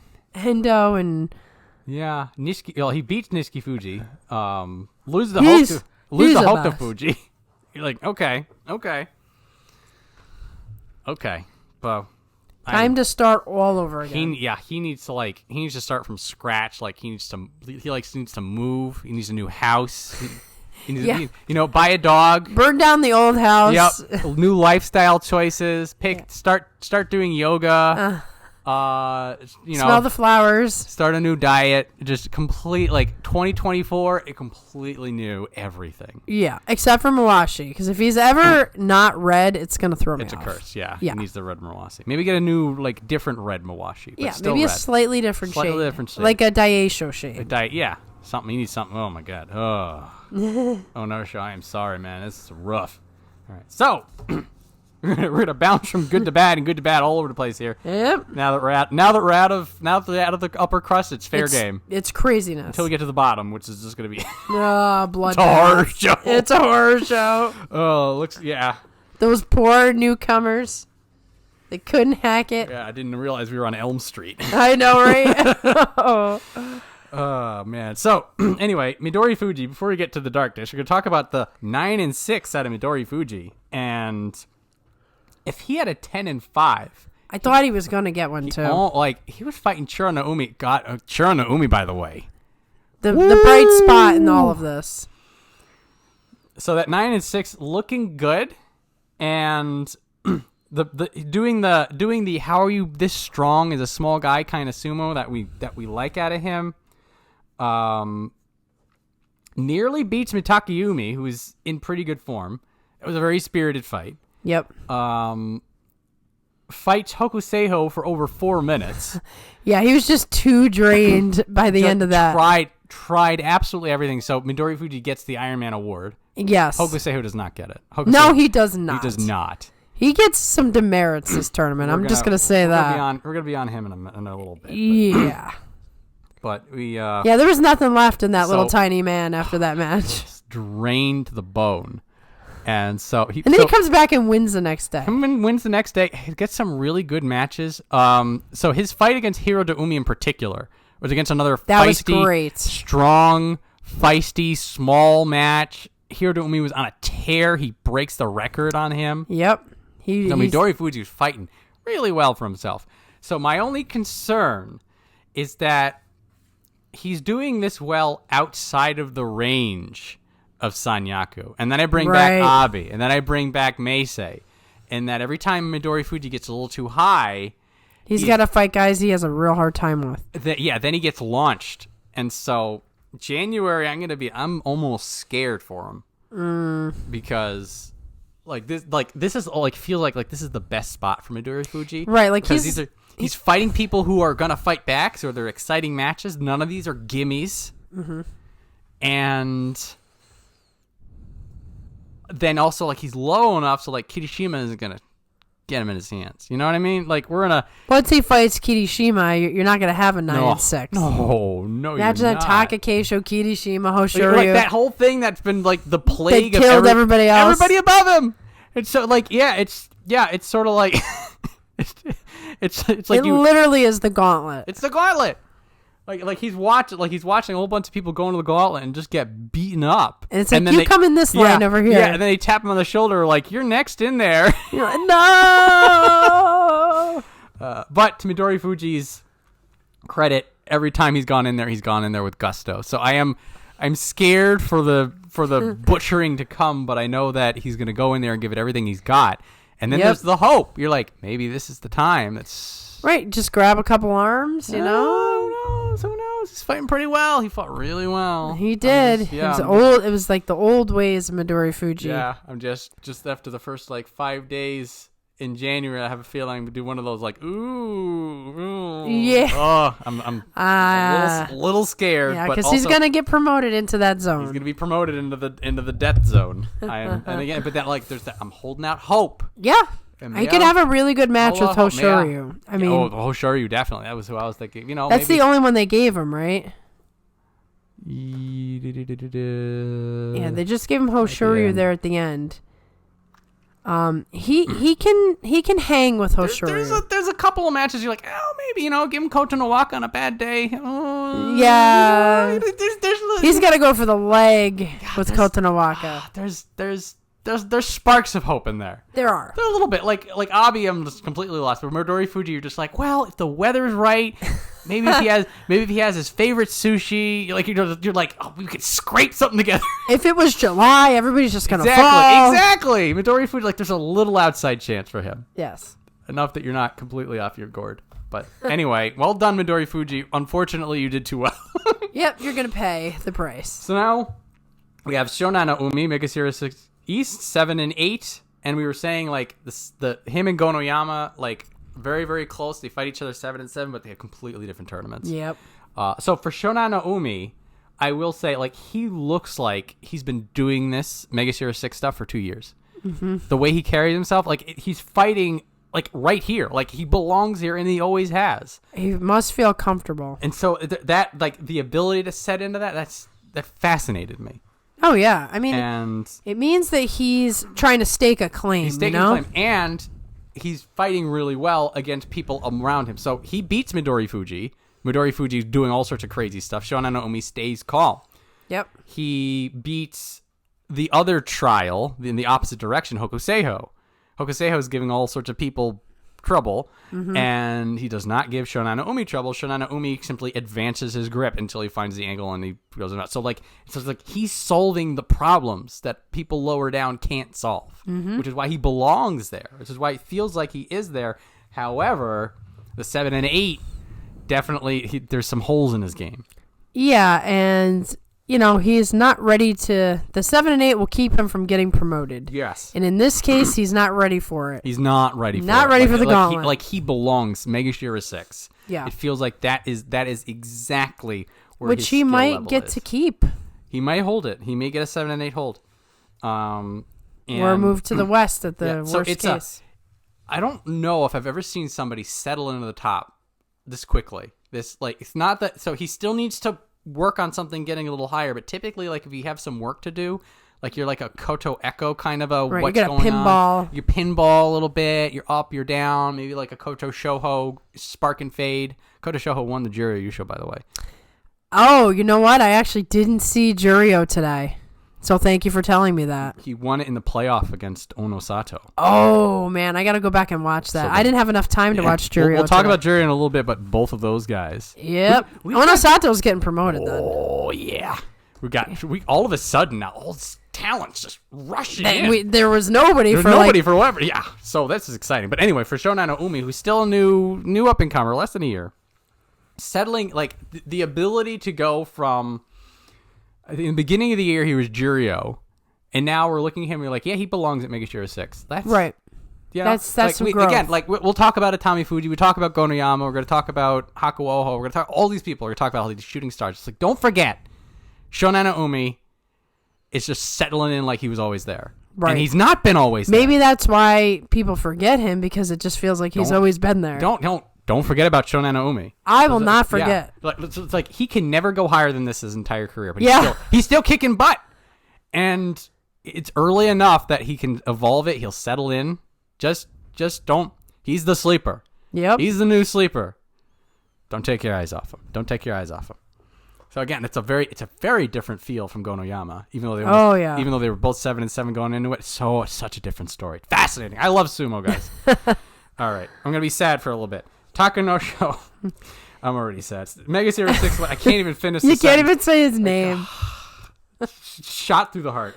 5, 6, and 4. So we're finally getting this redemption arc. I don't think he's Sekiwake anymore. I don't think he can reach Sekiwake. No. I'm looking at him like rank and file Takanosho. I can like this guy. I'm starting to get fond of him. He's got some good. He's doing grapple stuff. It's a focus. Like you can tell. Like when he sticks to people as he runs them out. It has those pieces of the Sanyaku. Yep. And then he up and tears his leg or something. Those leg tears. Yep. Yeah. The knee injury benches him, and now he's 5 and 10. And so he'll have a decent fall. Yeah. And he tears it on a win, too.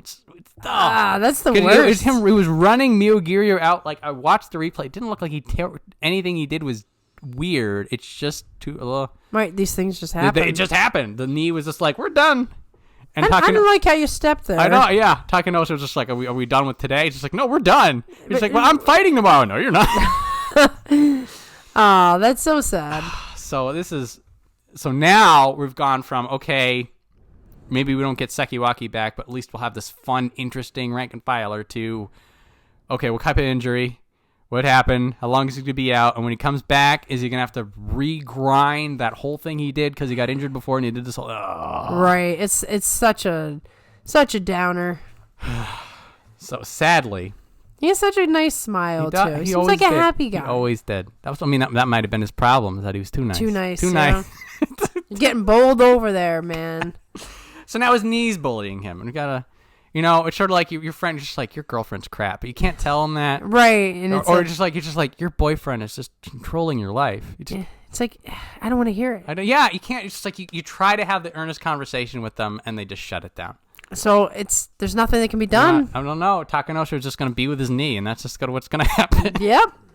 Maybe they'll work it out. Maybe Takayasu will stick up for himself and be like, no, we're doing sumo today. And then they'll throw a hissy fit, and they'll... Well, Takakeisho will walk in and say, we're doing sumo today. Man. It's a whole other topic. Okay. So I'm going to go from sad to mad. Very mad. I'll give a disclaimer here. We root for everybody. We do. In 42 Opinions. We want all of them to succeed. We believe that all of them have a better selves just around the corner, and we understand and respect the fact that this is a ridiculously difficult, physically demanding, and sometimes thankless job.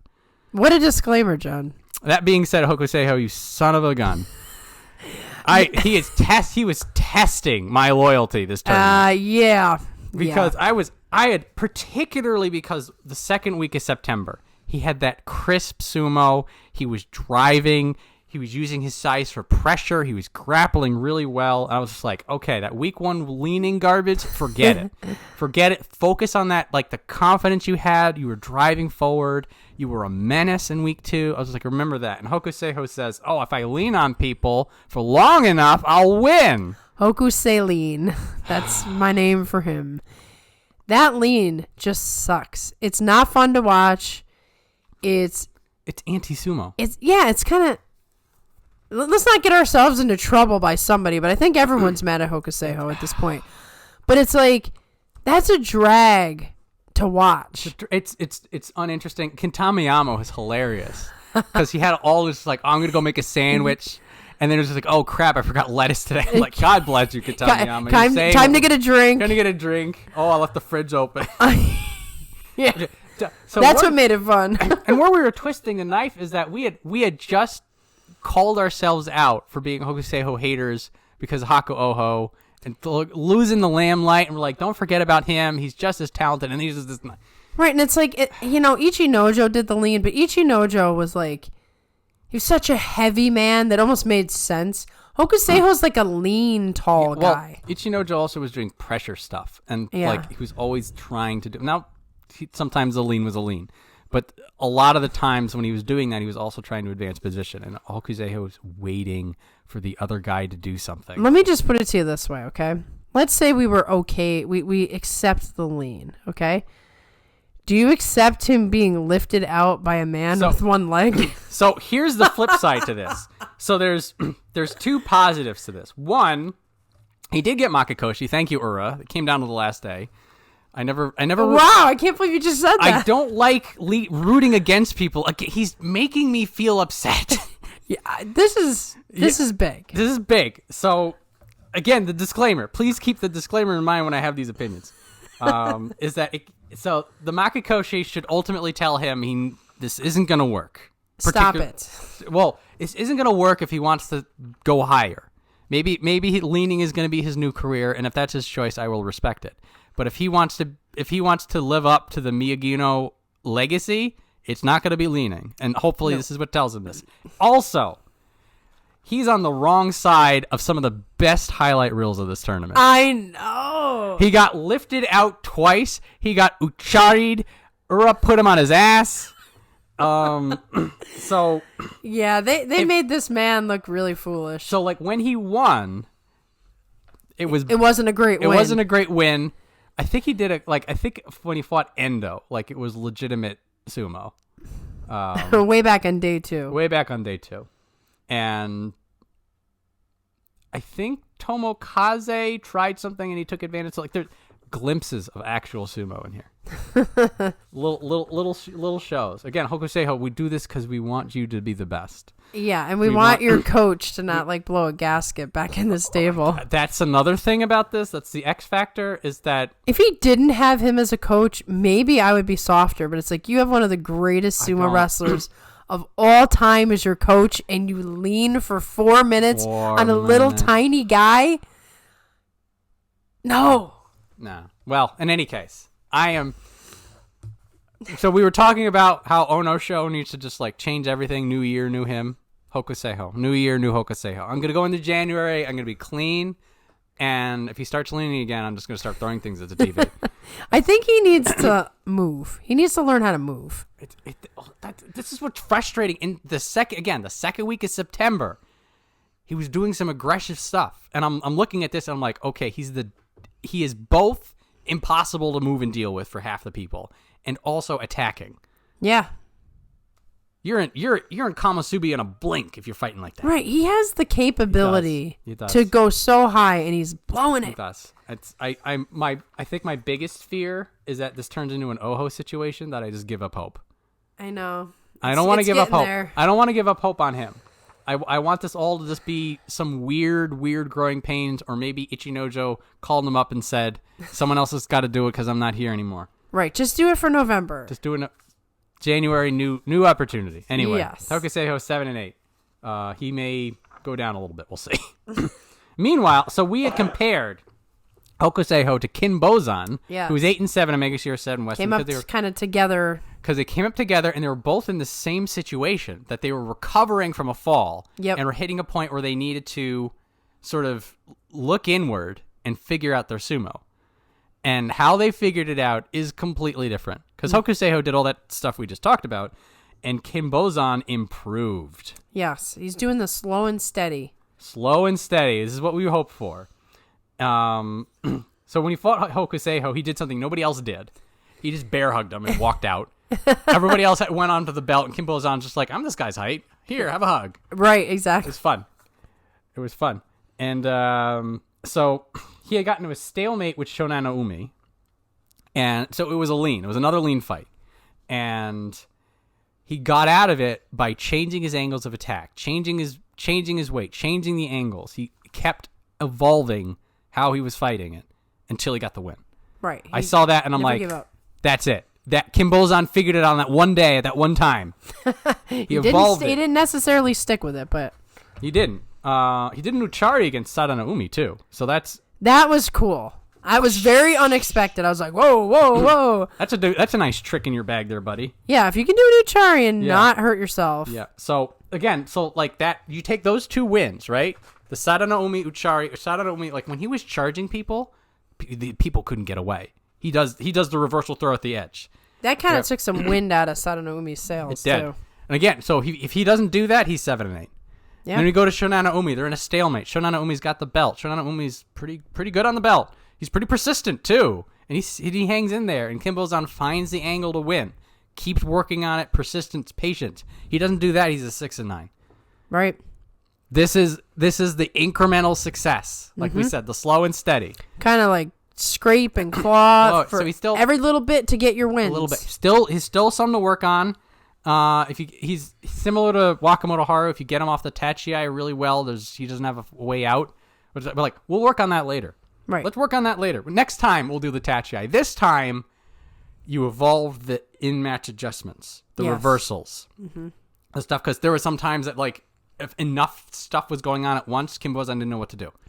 And then people would just walk him out, and he's just like, "Oh crap, I was fighting." That's right. I could have done that. So Kinbozan he's making decisions. It's like pivotal stuff to get that 8 and 7. Well done.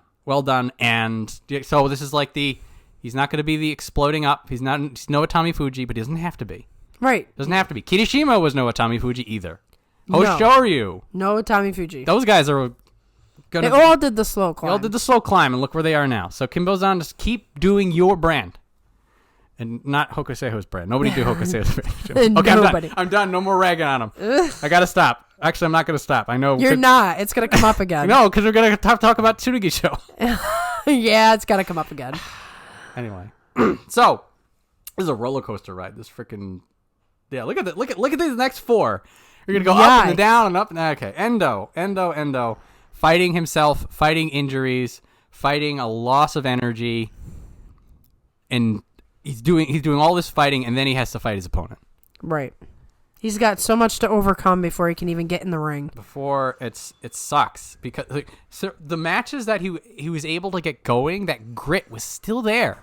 So like the 9-to-5 Endo wasn't like, this isn't the 9-to-5 Endo. This is the asked to do overtime Endo. Yep. This is the up all night because your kid was projectile vomiting Endo.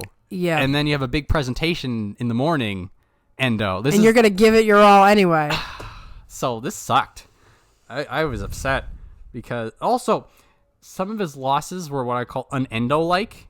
Takakeisho belts him out. Mm-hmm. It's curious. When he's fighting Juryo, he steps out, so he misreads the ring. Which he never does that. So, this is an Endo who's been like sapped. Something's happened. Something's wrong. Something in his personal life or something. Or the injuries are back. Something out of his control. Yeah. Which is terrible because like you hate it when they're dragged down. Yeah. Like it's this. one thing if it's something you can fix, but if you can't control it at all, then you just take your lumps. Yeah, so this for him. Maybe this was I couldn't do anything about it. Did my best. We'll have to see in January for him. He's a wait and see. Not on the list because again, like when he fought, he was fine. But it just didn't always go that way. Didn't always go that way. He made sure to take care of the youngins. He did. It's like I'm not done yet. A lot of people who did badly at least had the presence of mind to tell these new people what's up. Yeah, they were all like, "Oh, I'm so glad you got promoted." This is so wonderful for me. Welcome to the top division. Yeah, you turn the corner, just everybody with baseball bats and chains and brass knuckles. You're like, what did I do? Maybe I should have You got promoted, buddy. That's what happened. Welcome. Yeah. So Endo, I hope everything's okay. I hope he wasn't nursing some crazy injury. I hope we don't hear any dire news. He's gonna be like a surprise retirement. That's what I'm scared of. I could see like January. They're like, and Endo retires. That is exactly what my fear is. And you'd be like, because I mean, he could make money. He's making money with his fan clubs and everything else. He'll probably be in commercials and movies and. I'm scared. I'm Yeah. scared, Endo. Please don't go. Don't go. Don't leave We're me. not ready. I'm not ready. Somebody who is ready for the big time, for everything that we hoped. Atamifuji, making sure he West another 11-4. As we always say, 2 tournaments tells you it's a thing. Second verse, same as the first. I actually had it written down. I'm like, he had the chance to be even better than 11-4. He did, because this like Sadanoumi, that for me is a match that he could have won. Yeah. Even I know Hiradoumi was hot. He was burning hot that time. He could have But won both of those guys, he was capable of winning that. And then that's a 13-2. 13-2. And that guarantees a playoff. If there was a lot of nerves in that Kotonowaka fight. Mm-hmm. Still working through those. Yeah, he's just not quite ready. Keep in mind that he fell down to 11-4 in September. So the nerves buckled him then. And then the nerves buckled him a little bit there. Now Kirishima ended up winning anyway, but needless to say, those are 3 losses that could have been wins. And he's still 11-4. He's still beaten, again, Takayumi, Ryuden, Hoshoryu, Takayasu, beating... And he beat Hoshoryu decisively. Yes. Hoshoryu was up to some shenanigans. He was trying some weird stuff. Trying some stuff, but Atamifuji was like solid, consistent. It was like seeing a mini Terunofuji, actually. This is what we were hoping for when we saw the 11-4. Okay, maybe it's the start of something. This is now officially the start of something. Ladies and gentlemen. Could you imagine if the guy was in Sanyaku already with those 2 11-4s? Yeah. So speaking of, he's going to be all the way up there. He's in the top 5. They're going to put him right next to Midori Fuji. Yeah. It's time. And then we're going to have some fun. Yeah, we got to see him facing Murderer's Row in the first week. Let's really test the guy out. Yeah. Then you're going to get your Takakeisho rematch. It's going to be cooled down. Yeah, it's a Takakeisho rematch, the Kotonowaka rematch now that he's basically he took the contention out from under him. Kirishima rematch. or the fight that could have happened, Kirishima fight, you know? Yep. You know? Then we're fighting Daieisho. Then we're fighting Takayasu. Well, he fought Takayasu. He beat Takayasu. Oh, never mind. Yeah, he beat Takayasu. Yeah. He fights Ura. I'm just looking at all the people up there that he's going to fight. No Ura, no Tobizaru, no Asanoyama. That could be a really good match. Wait, Atamifuji's future is bright. Yes, but I don't like all that tape, man. He was a bit mummified. I'm like, come on, you're young. What's the tape? Don't do this to me. Well, I'm not gonna think about it. It didn't seem to slow him down. Whatever it was. No, it didn't. He looked very strong. He looked very strong and very, very calm, collected. A little bit aged from his previous tournament. It was a year ago in November that he was in the top division the first time. And think about how many people probably came to him after he lost in that playoff. He probably did a lot of interviews, probably had a lot of extra attention. He goes on the tour. Yeah. A lot of fans wanting him, and it didn't slow his progress. Not at all. If he gets another 11-4 when he's at Megashira 2, holy moly. We have a potential guy here, like the ones you're always talking about, the special guy. Special guy. Just keep an eye on him. Yeah. He's got it. So the 11-4 down all the way at the bottom is still impressive, but the first week is a gimme for somebody of his caliber. 11-4 here against some pretty stiff competition. People who are fighting back, people who are, again, a lot of people who are also doing well, he beats. Then he gets to the 11-4 in Megashira 3-2. That is another evolution. That is another step up. Right. Very exciting. Very exciting. Yeah, it's the kind of guy where it's like, let's hurry up and get up there so we can really see what you can do. It's January. January is going to be the tell. If he's ready, he's going to show us. He's going to show us. And there will be no doubt. Maybe even you show Atamifuji. The 11-4 almost was. Yeah. 12-3 almost was. Mm-hmm. Very well, close. if some of those matches went differently. No, it's right there. Yep. Right there. I'm excited for January for him. It's always nice when we're looking forward to the next. Looking forward to the next. Already there. So next up, Miyogiryu, 6-9, Megashira 9 East. Feels like he's slowing down a little bit. If he was 5-10, I'd put him on the list. But those last two wins, they meant something. Particularly Tomokaze was 7-7. Right. So he says, "No, Miyogiryu is just like, I'm not having you today." Mm-hmm. If that was a 5-10 on the lost on that last day, I'd be like, you put him on the list. But he's just barely off the list.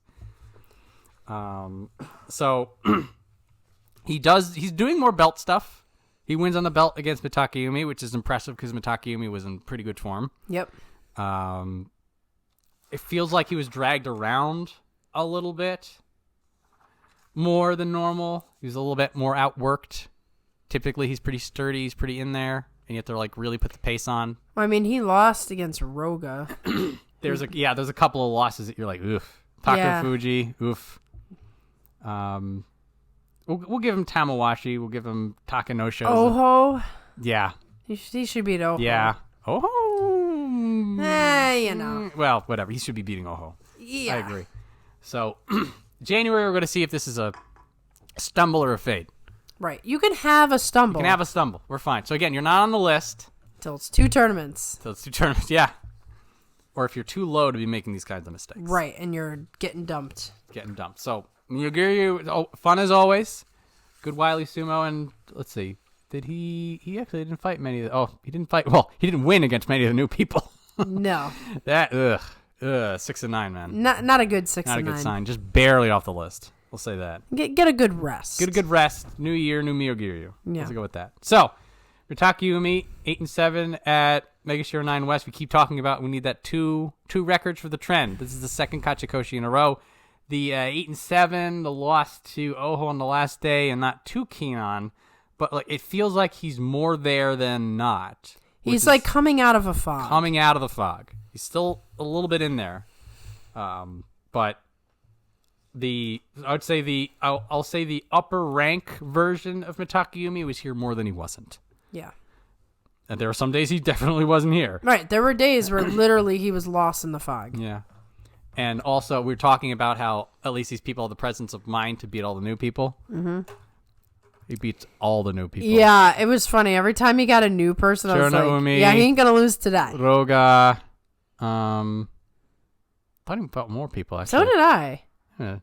I think what it was is there was a series of guys who were going through the rotation, and it's like, Oh, he only fought 2 of them. But so here's the thing, is that both of these guys go to him on the belt, and like they get the belt, and Mitakeumi was just like, and just slaps him away. Slats him away. I really thought he fought more of them. He beat Midorifuji. The Midorifuji fight was a long fight.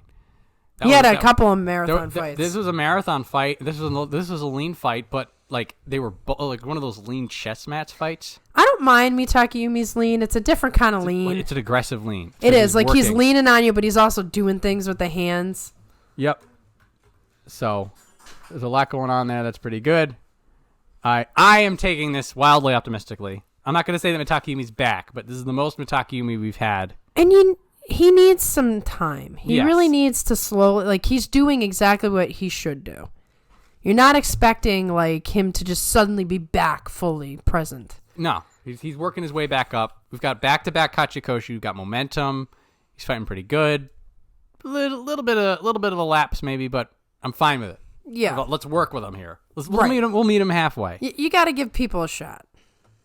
It's not the Hokuseiho, okay? Yeah, it's not. All right, so next up, Ryuden. Very surprising. 10-5. Prime Ryuden is back. When he came back and he went on that tear, he was fighting exactly the same way.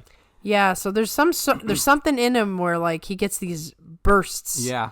Of like inspiration or something, and then he comes back. So he's got this time around. He wasn't just the one trick pony. I mean, in a way, he is. Like he gets the belt grip and then he wins. But this time, so he got stuck in the lean with Hokuseiho, but he advanced position. Mm-hmm. It wasn't just because with that lean. I mean, could have some of it could have just been his raw strength. He was able to undo it, but he kept changing his grip. He advanced, he defended, he attacked, he defended, he attacked, and then he found the angle. So he didn't consent to the lean, and he didn't just try it out muscle. He found the angle. So and they're similar height. Similar height. He also killed Nishikigi with pressure alone. Now this is on the second week. He had the fade going on, but like Nishikigi, like his defenses sometimes are unbreakable. He broke them. Right. So and Nishikigi's still high up there. Pretty good fight. So you have like a Ryuden who has if he gets the belt, he's probably going to win, especially like at this level. Yeah. But then you add to it that he had the wheels turning. Yes. There seems to be, he's thinking of ways, all right, if the belt doesn't work, how do I handle it? If I can't get the belt, what do I do? Mm-hmm. This kind of evolution, which is always good to see because that's how you get up there. Now, I think this is going to be our trend, the two Basho litmus test. Yes. Because he's going to be higher up with a 10-5. And particularly with that mess, they may promote him pretty heavily, and then he needs to hold. Right. It's a combination of things he needs to do. So because he's ping-ponged before. Yes. So we're seeing some new stuff, some interesting stuff. Now he needs to hold on to it, which he might do. Right. What we got to say. Right. A lot of times it's like you can only make your guesses, but until you have your tangible proof. The tangible proof, but I feel like there's enough interesting things going on that it's not just bear trap and win. Right. Which he did and was great, and I love watching it. But you need more than... You need a little bit more. And especially as he goes up. Particularly if he goes up. Because right, if he's working on angles, if he's working on different ways to win, then when they keep him off the belt on top 5... He's not out of it. He's not out of it. Exactly. Which that was it. Right, that was the tale of Ryuden. That was it. Like everybody in the top division was like, "Look, keep him off your belt, and you can do whatever you want with him." And then down he goes. Right. So we'll see. I will see. Optimistic for January for him. Not gonna bet the farm on him, but I feel like there's something there. So a little bit more. All right. So the only person who can rival Onosho. This is bad. More tragedy. So poor Kato Echo already having a terrible time of it. He has a fighting Oho, legendary, that Koto Echo style gritty defense, holding at the edge. How are you still in this? Reverses Oho, gets the win. Beautiful. His single moment of glory. Mm-hmm. The entire time. The Hiradoumi fight, I think he just outlasted him. He didn't like. And Hiradoumi wasn't in his form yet. Hiradoumi was in his not. Yeah, he was slumping still, a little. Yeah, he was still needed a hatch. So he did have good defenses, but it was a lot of the textbook. He fought well, but yeah, particularly against Ryuden, who we just talked about, that he made Ryuden go through the paces, but Ryuden, more focused, had a plan, able to get him out, and then he gets injured. And this was his first missed. Missed match after 1,097. He had an Iron Man streak going and he lost it. Yep, it's always sad to see an Iron Man streak go because those are the hardest ones. So we are taking the sadness from Takanosho getting injured out and the sadness of Onosho having an absolutely terrible time of it, and we are combining it together into one poor individual who is going to be in Juryo. I know. He starts off, when right before the tournament starts, it's looking, decent for him, and then he goes, just loses, and then gets injured. Yeah, when this has happened to him before, but he'll rally in the second week, he'll scrape something together. This is like Ishiura type stuff. This is oof. So not quite yet. They might spare him, but particularly because Onosato was a 12-3, I think he's done. He'll maybe be back. He's somebody who has the potential to be back. I have some theories about Juryo not being as cracked up. But if the injury, more important, the injury heals. Right, we don't really know the extent of the injury. If he gets that leg back together, I have a feeling he will climb his way back up from Juryo. No problem. And he'll be back in March. But it's a double whammy of a terrible time, and we're not going to see him in the top 42. Right, if he at least had a good start before the injury, it wouldn't be the same. It's so bad. This It's a bad. This is the highs and lows of November, though. We're getting every emotion. You are. Even emotions we haven't felt before. Like your intense scrutiny of Hokuseiho. Man. Never heard you speak that way. I'm not mad. I'm just disappointed. Oh, that's even worse. I know. You know, like when your mom says I'm not mad, I'm just disappointed. Just like you're mad and disappointed. Right. Don't try to qualify. Don't deflect this. Yeah. Don't deflect. And now I feel even worse because you used the disappointed word. Just be mad at me. Come on. Yeah. Just punch a hole in the wall, Mom. Tell me I'm grounded. Yeah. Don't look at me and go, I'm so disappointed. I'll get over it. It's not like a Kirishima. I'm not going to hold this grudge to my dying breath. Yeah. All right. Anyway. You're starting to amass quite a few grudges there, John. In 10 years, I'm just going to be a creature of pure spite. They'll be like, oh, don't talk to John. He's in a bad mood. Yeah. Just like everybody comes like, here's a list of wrestlers you can't talk about around here. Yeah. Yeah, we don't say his name anymore because John starts yelling with the cane. It's not good. I am just power leveling the old person real fast. All right, Sadanoumi, who is defying old age. There's quite a few of these defiers. 8 and 7 last. They beats Tobizaru. I cannot stress. I didn't think he was going to beat him. How important that win is. Yeah. So he has more hot and cold sumo. He's not as streaky as Nishikigi, but when he's fighting, the drives he has, first off, he beats Atamifuji. He beats Ichi Yamamoto. These two fights at that time, those guys were top of the line. Also, the way he beats these guys, his drive, his power, his focus, it's like Sanyaku level. Yeah. It's like he convinced Asanoyama to wear a Sadanoumi suit and go in there and fight out of his mind. Yeah. So I'm like, oh, he's back. And then some of his losses are he's a veteran. Yeah. Yup. That's what happens. Yeah. So against he lost against Tohakuryu. Yeah, that was it. So Tohakuryu does a henka. Sadanoumi staggers, doesn't fall directly, but staggers enough, and then Tohakuryu just knocks him down. This is a you should have known better. You should have known that a young guy was going to do that. So against Kinbozan and Shiranaumi, it was a ring edge loss. So one of those 50-50 coin flips that he just couldn't get it done. And then I think Tsurugisho manhandles him.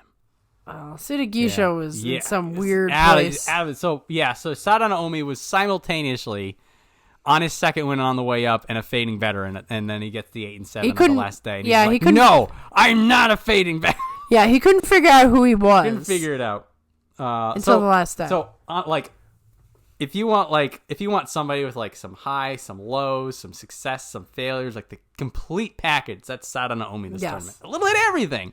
Right. And you never knew which side of him you were going to get. Yeah, that was the guy that, like, they go to the sundae bar and they just go every topping. They just throw it on the sundae to the point that it's just toppings and there's maybe vanilla ice cream at the bottom. Right. Sadanaomi. A little bit of everything. But yeah, I got upset when at Tobizaru. I still can't get up. It still hits me. It happened 12 hours ago. Anyway, well done, Sadanaomi. And also well done, Hiradoumi. This must have gotten you excited. Oh, man. I actually thought of you every time he won. I was like, oh, John's loving it. Yeah, 11 and Negashira 11 West, 9-6. So this 0-3 start, I was super scared because he was already on the downturn, and we're like, he needs to scrape it. And then out comes the beast. Because he was fighting like a feral animal. It's just like, oh no, the gorilla got out of the zoo. 7 in a row. And he was like, it was the power, the aggression. His enemies were being overwhelmed. Yeah, by the way, like overwhelmed again. Like, look at this. Oh, just think about this for a second. 3 days. If he had beaten Midorifuji, look at that. He just like takes the whole medal right out. Yeah, like this stretch right here. Ryuden, Takayumi, Atamifuji, Tsurugisho. Roga's a bigger guy. Ichiyama. I was losing my mind. He was fighting so well. And then the loss against Midorifuji. It took something out of him. Well, also like these 2 or 3 losses, he was doing some kaisei like frustrated lost looks, and I'm like, oh, you're going after my heartstrings. You're like, I like you even more now. Yeah. I was just like, dude, it's okay. You're doing so well. You're Kachikoji. Don't worry about it, man. I'm like, talking to the monitor. I'm just like, he can't hear you. If only he could. Maybe he would have done better. So this is the kind of energy, some of it that he had, some of it he's building on. And like if he keeps this energy and he runs with it into January, he might have finally hit that spark. And this was the thing he was looking for. He needed some inspiration to make something happen. He did. So like if he just focuses on the win and doesn't get too down, he can really show us something in January. Maybe we can show us something. It's a little too early to tell, but this 6-win streak, I was loving It was beautiful. I was feasting upon it. It made the Midorifuji match even better because they were already a cool matchup. That was a contender fight. Yeah, exactly. At that point, hang on, they were both at 3 losses, so this was like elimination fight. Right. And again, just as good for Midorifuji. You're like, yeah. And they're like similar stature and, so good. That was one of the best. That was one of the better matches, I'll say. I would call it one of the best, but it didn't matter in the end result as much as some of the other matches, but it was definitely one of the most entertaining matches. It was very exciting in the moment. Particularly like that. With the stakes on the line. Well, that day 8, day 9 leaderboard was like insane. It was like 12 people. It was there was such a difference, too, between day 9 and day 10 and day 10 and day 11. Yeah, we looked at the 8 leaderboard and we're like, this is like half the people. This isn't a leaderboard. This is just a list of the people who are fighting. It's so weird. I sent you a message. We're like, they got to clean this up. Right. It's like, we're going to have a totally different situation by the end of this. Yeah. And so that was part of that sorting it all out. It was it was a good time. It was a good time. That was a fun second week. All right. So we mentioned him before. Oho, Megashare 12 East, 8-7. I'll give him props. I had him written off. Yeah, I thought it was a 6 and 9 for him. You're a 6 and 9, buddy. I was writing all my same Oho, come on, man, kind of thing. Stink. Beating Takayumi on the last day, beating Tsurunofuji also, who's doing really well for himself. So I'll give it where it's due. Well done. So he's also somebody who, where did he fight? So he fought Hiradoumi on day 1. I feel like he put Hiradoumi in his funk. He won so well. Yeah. Because this win for Oho, this was really good stuff. And that's how you want to position yourself on day 1. Yeah. Then of course he loses 3 in a row. Yeah. Well, there's always a but with Oho. Always. There's always a but. We can never have anything good. He doesn't let us have anything nice. And we can never have anything just cleanly bad. You're just like, he did bad, but there was this part. Oh, he did pretty good, but there's something. He's a man of conditions. Yeah. Probably my biggest concern is this Tohakuryu loss. That's the one I was gonna point out. So it got to the point that Rosh Miharu was making fun of Tohakuryu's technique. And if Ross is going there, then It's bad. you shouldn't lose to him. Well, that's the thing. It's like Rosh Miharu, like he'll snark you. He'll snark anybody. He'll snark anyone. But like he's like Tohaku's fighting and just like, yeah, he's not putting any weight into that children. I'm like, damn, Ross. Ross is savage, man. Savage. And so then after that, to see Tohaku push out Oho, I'm like, Oho. But you having an off moment? He was locked up, like he didn't know what to do. It's like remind me like, you know what, like during some episodes of Quantum Leap, this is dating me, that like Scott Bakula jumps into somebody, he's like in the middle of something and he's like, what am I? What is good? What's going? Like that was that match where I'm like, dude, Oho, you know you're fighting, right? It's like he like malfunctioned. He malfunctioned. And Quantum Leap, yeah. Yeah, talk about me being a crotchety old man. It's happening. Dude, this is maybe in the past tense. I was gonna say, isn't that 1980s? Anyway. Yeah, you're like, what, Maria? Don't go there. Dude, Just saying. It's a good show, though. I have grudges against people that don't know me. I'm watching old TV. You're disappointed. I'll be on Medicare next week. Oh boy, it just came out of nowhere. John just aged 20 years after one tournament. This will be what does it to me.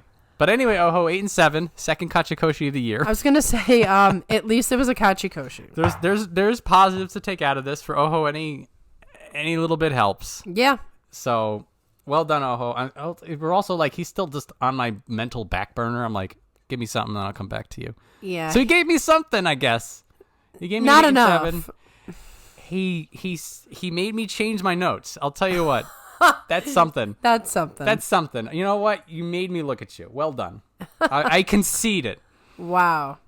So, we don't need any qualifiers for this man. Tamawashi, take him off the list. He's back to being immortal He's again. back, guys. 9-6. He just went too long between drinks of the Fountain of Youth. Yeah. He's turning. He with that Nodoa. Whoo! It is. I forget what day it was, but like he had somebody, and like they were in like a back bend. They were back bending. I look at that, I'm just like, oh, he's back. It was a sigh of relief, and it's fighting really good.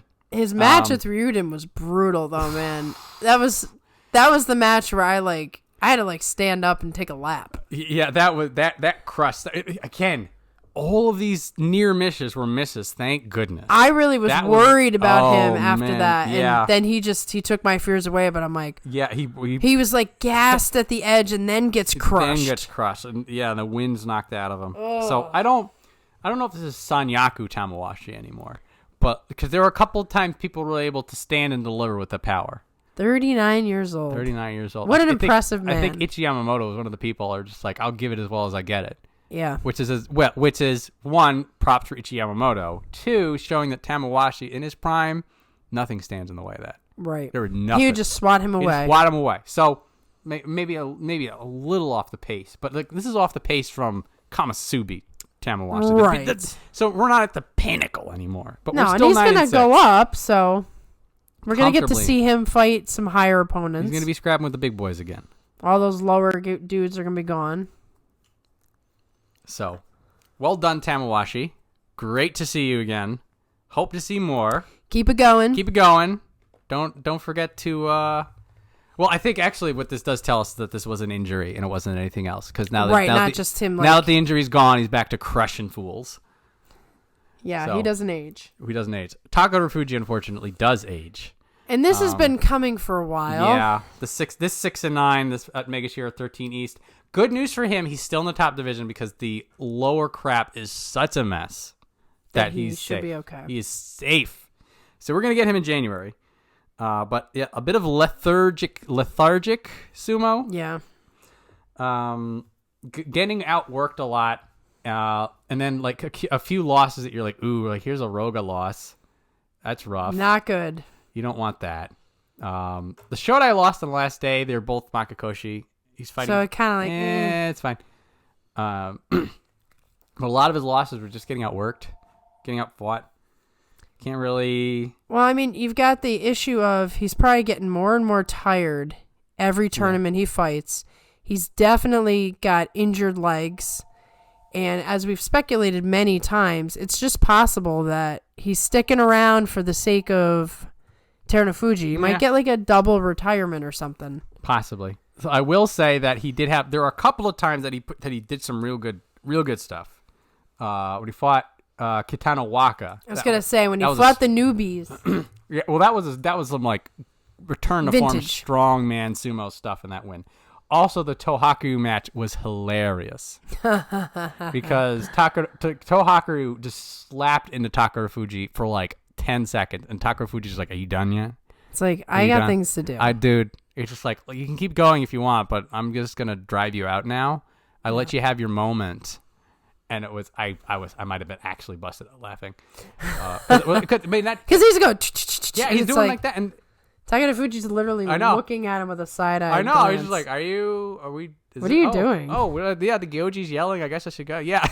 Get out of here. So, stuff like that tells me that Takayasu is like, he's still scrapping it. Like, he's not on cruise control. But it's just that the level he can get to is not as high. Right. And you're going to keep seeing this until he's done. Until he's done. Yep. This is just, he's in the slow walkout. All right. So, Tsurugisho. Yes. The man of the hour. Yes. Mega Sierra 13 West 9-6. A hearty 9-6. What in the world went on with this man? I don't know what happened because the Ichiyamamoto, Roga, Niskifuji, all three of these losses were his knee crumpling. Yep. So like right here, he's 1-4. I'm like, I don't want you to go. I'm like, there's no way. I'm scared for him. I'm like, dude, if you're that bad, don't fight. Just go. Right. You'll be injured beyond recognition. You're gonna break it all. I was a wreck. But then he does something to that knee so that is no longer a problem. It's like he took some sort of numbing shots to where it's like, I don't want to even feel that the knee is there. I think a couple of the fights, like he was moving around it. So like he just basically kept it out of the way of things. But then it starts all with the Hokuseiho one. Right here. The crane lift. The crane lift on one leg. Crane lift on one leg. I'm like, oh my God, Tochinoshin's shorter. Yeah. And he's fighting again. Yeah. This was madness. You know that when Hokuseiho went home, Hakuho just pointed to his room and just get out of here. Get out of I don't want to look at you. Oh, and another Uchari. Yeah. Against Nishikigi. What a crazy move for a man like him to be comfortable doing. On one leg, an Uchari. You're spinning on an Uchari. Yeah. So I'm like, oh my God. Did you see, I posted in the community tab, there was a highlight of him on NHK World where they did a whole thing with him. Ooh. And one of the cool things that he said in the interview was, I study a lot of tape and I like doing to my opponents exactly what they hate. And I was like, he's cooler than I thought. Oh no, I gotta look this up. You have to watch it. I gotta look at this. I put it in the community tab. Okay, I gotta look this up. I'm subscribed to NHK World, so it just popped up and I'm like, wow, I can't believe he said that. So he's just a cold... He's a cold-blooded killer. Oh, man. And they're showing him watching the matches of other guys, and then he makes that statement. And I'm like, he is awesome. So now you have to like him even more. I didn't think I could like him anymore. Me either. I'm sitting there, I'm like, my God. That is beautiful. I encourage you all to watch this video because it tells you something about this man who, he seems like this big, jolly guy, and he's like, no, I like to do exactly what my opponents hate. I will crush their will. Oh my God. That's why he was doing those Ucharis. He doesn't just want to beat them. He wants to crush their will. Oh my gosh. Wonderful, beautiful. We must protect him at all costs. Yes. He is no, everyone else can leave. Yep, he needs to stay. He stays. He needs to mentor everybody too. Oh my goodness. Yeah. That's what you want. That's what you want. That hunger. That's hunger. Oh man. Yeah, you gotta watch it. You're gonna love it. It's even better because he has a stone cold face when he says it. Oh yeah. He's just looking at the camera like, of course, isn't that how everybody is? It was beautiful. We got to wrap up this podcast now. I'm sorry. Yes. Sorry, everyone else. We're leaving. Oh wait, Tomokaze will go a little bit longer. Okay. Well, just it's a special thing because it's Tomokaze. It is very special. He didn't get his Kachikoshi though. Fine. It's fine. So yeah, 7 and 8. He loses on the last day to Miyogiryu, which is a little bit of an insult to injury. That was. But this is again, like I had said in the beginning, I wanted him to have 1 win. So he had 7. So vastly, he's obviously still very hurt. Oh my goodness! Like he looked rickety. Yeah. Like this is the like you look at a car and you're like, I think the rust is holding it together. Yeah. I feel so bad for him. Because he started off so promising and now he's just like a shell of his former self. So he did have some power, some resolve, and he like fighting every day. He didn't give up. Nope. You didn't get a dog-eat match from him. And so we were talking about Tamawashi crushing people with that Nodowa. He eats it. He's like, whatever, dude. That was pretty cool. That was badass. That was like particularly like on some of his losses, like you can tell like he can't move the way he wants to. He's stiff.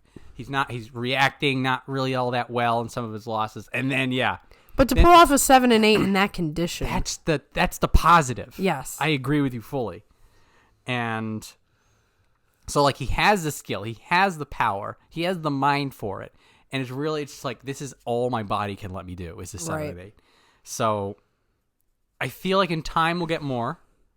Yeah, like a slow return. So this could be, like, there's a few paths here. Like, there's the Ura path, there's the Terunofuji path, that he gets it back together. There may be a bit of like a Chionokuni, Yutakayama sort of, this is what we're going to get, just be glad we have it. Yeah. So it's too early to tell. Right, 2 tournaments. He's back. At least we can see him every day. We see him again, and there's like the glimmer of the man he was 4 years ago in there. Right, it's not completely been stifled. It's not been stifled. He's back. He made, like, again, just the fact that he's back there. You know, there's the 4 years of clawing and scraping. So like this has to, like, having anything means a lot. It means so much to me. So it must be more to him. Oh, yeah. You'd think. You would hope. I would hope. Agreed. So okay, so this guy. Okay, we're gonna talk about him too. I have been waiting to hear your opinion on him. Okay, most specifically, this version of Ichi Yamamoto is better than the version I fell in love with when he came in the beginning. This is power. This is focus. This is pressure. This is transitioning from pushing to inside. This is belt work. This is an earned 11-4, and there was a fleeting moment that I wondered if he was going to run away with it.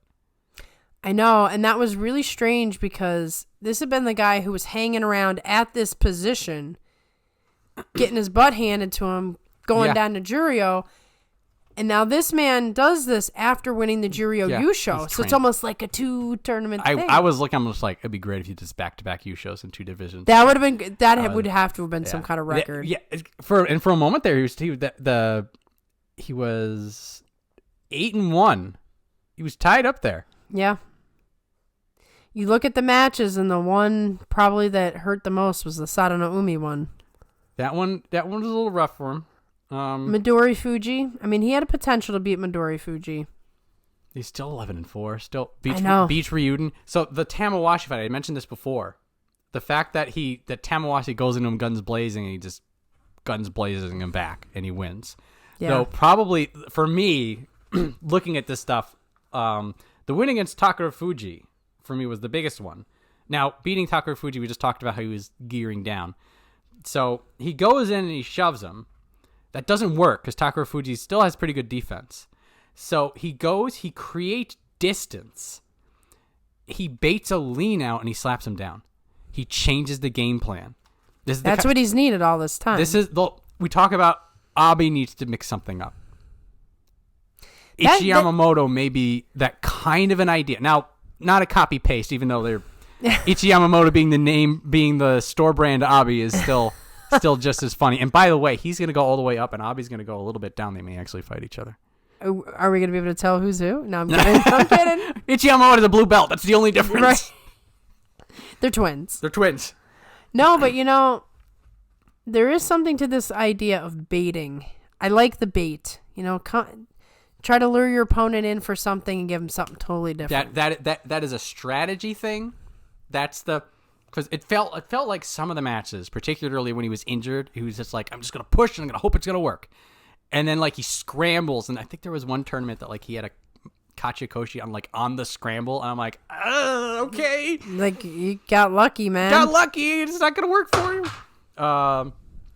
And then he falls down to Juryo, and it just goes away. And now it's just this reascension. Like he learned something. He's come back. He's come back from the montage. Yep, exactly. Here's the time jump, and now we have Naruto in the black outfit. Exactly. I'm getting that kind of energy from him. Now with an 11-4, with the way things are, they're probably gonna dump him up. We're gonna find out how real this is. Really quick.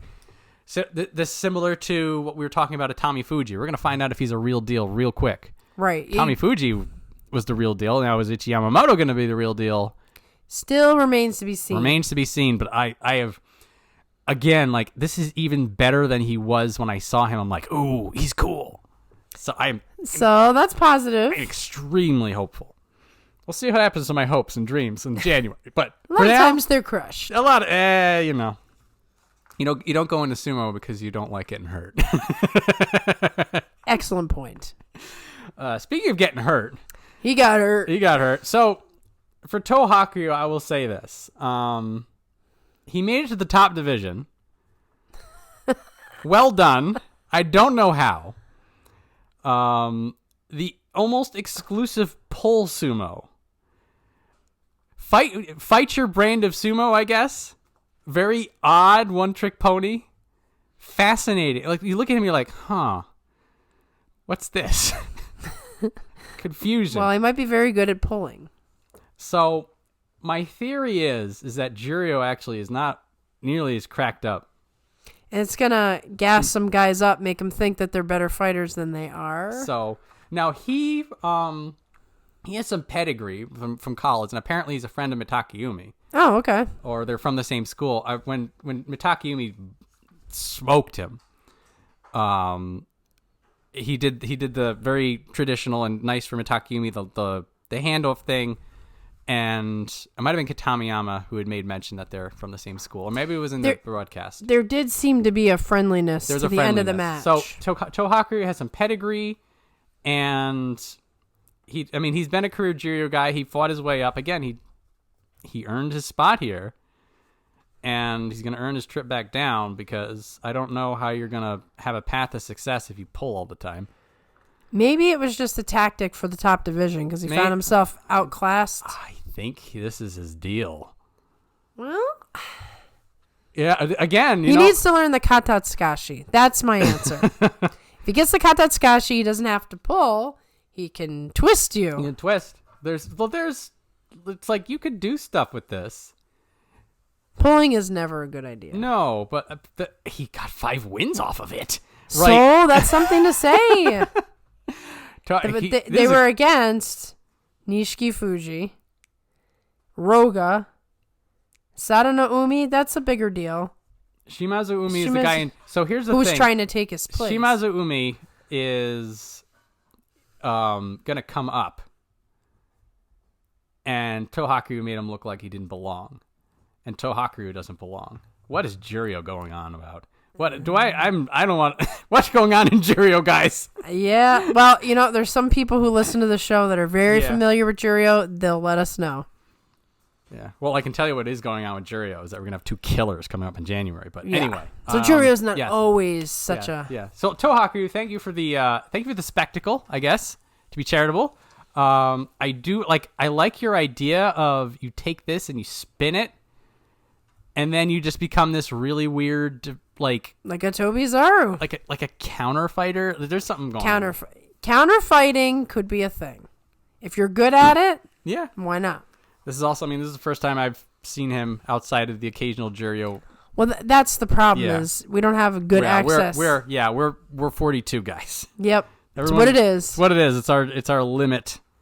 But in any case, let's talk about the last ray of sunshine in the rest of this tournament. Terunofuji. Who would? No one thought. So I did go to your community poll earlier this week. I'm sorry, I'm taking your thunder on this. No, say it. Megashira 15 West 9 and 6. We said who's gonna be the next top star of the new people. Terunofuji got no votes. And I think nobody bet on Terunofuji.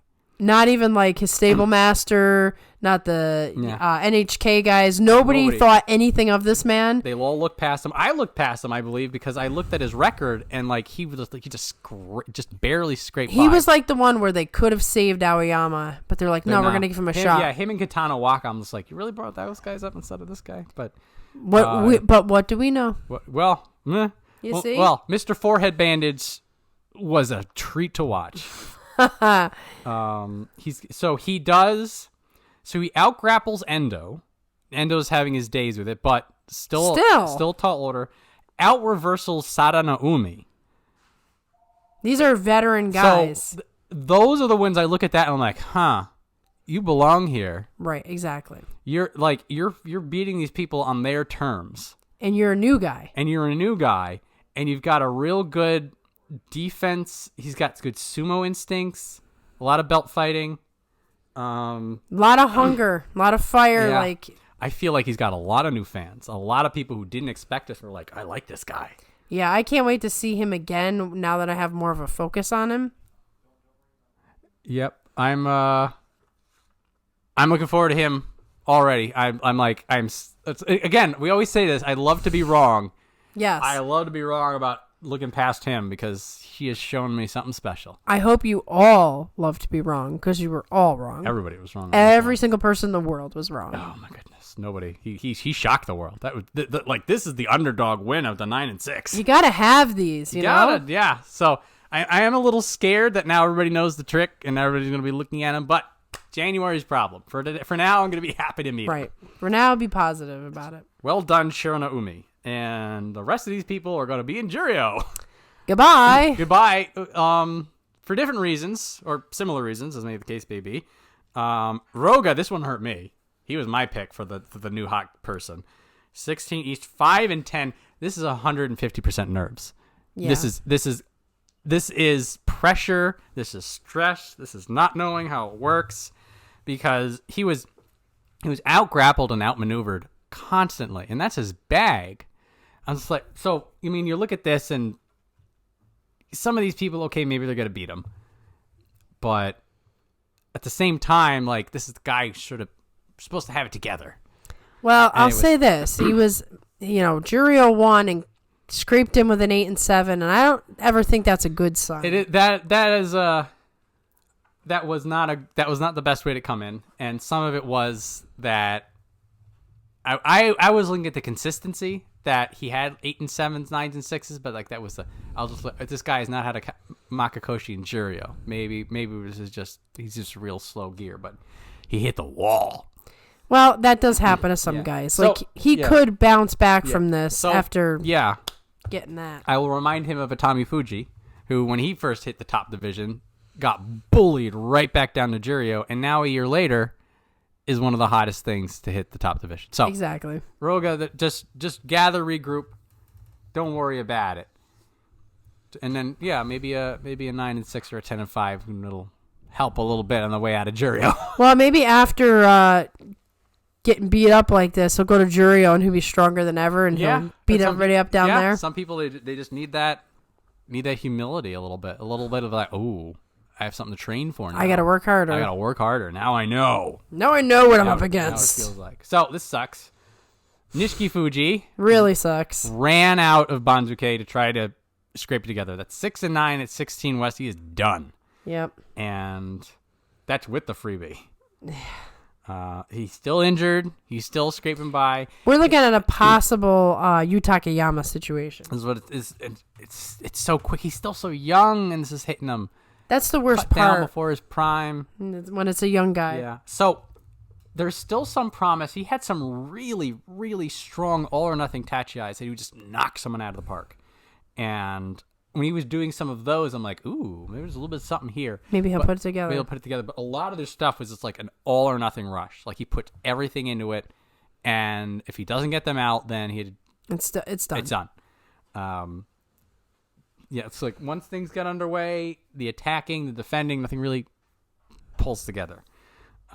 So I want him back, but I also want him healthy. Well, he is the father to new twins, so maybe he was a little extra tired. A little extra tired, maybe. Yeah. Those Spend some time in Juryo. Yeah. So he needs the healing salve of Juryo. Yes. Definitely. Sometimes it is a healing salve. It was for Kotoshouho. Yeah, it was for Kotoshouho. Midorifuji spent some time in Juryo as well. Yes, he did. So there's quite a bit of time, actually. Yeah. He had that hernia thing that infuriated. He had another guy who was too injured and didn't leave. Yeah, I know. It's like, did he ever get surgery or did he just learn to live with the hernia? I don't know. Because he never took any tournaments off. I don't know. So the man is living with a hernia. Maybe they just like took a plunger. Maybe they did. Popped it in. Yeah, they're like, we'll take care of that. Though they do have that like anestropic surgery. Like you can do that stuff really non-invasive. So. Right, and you'd be out for like in between tournaments or something. Probably. Well, I don't know how he lifts people without having a hernia. I don't know. Anyway, Nizuki, I hope to see you soon. Please come back to us. You're too good for what's happening to you. If he can heal up a little bit, he'll be back. Fingers crossed for him. Both fingers. All my hands are just all crossed. The toes. Right, everything's crossed. I'm just going to be in the fetal position, hunkered up. Okay, last one. Kotonowaka. Everybody talking this guy up too. Exact same thing as Roga. He's just nerves.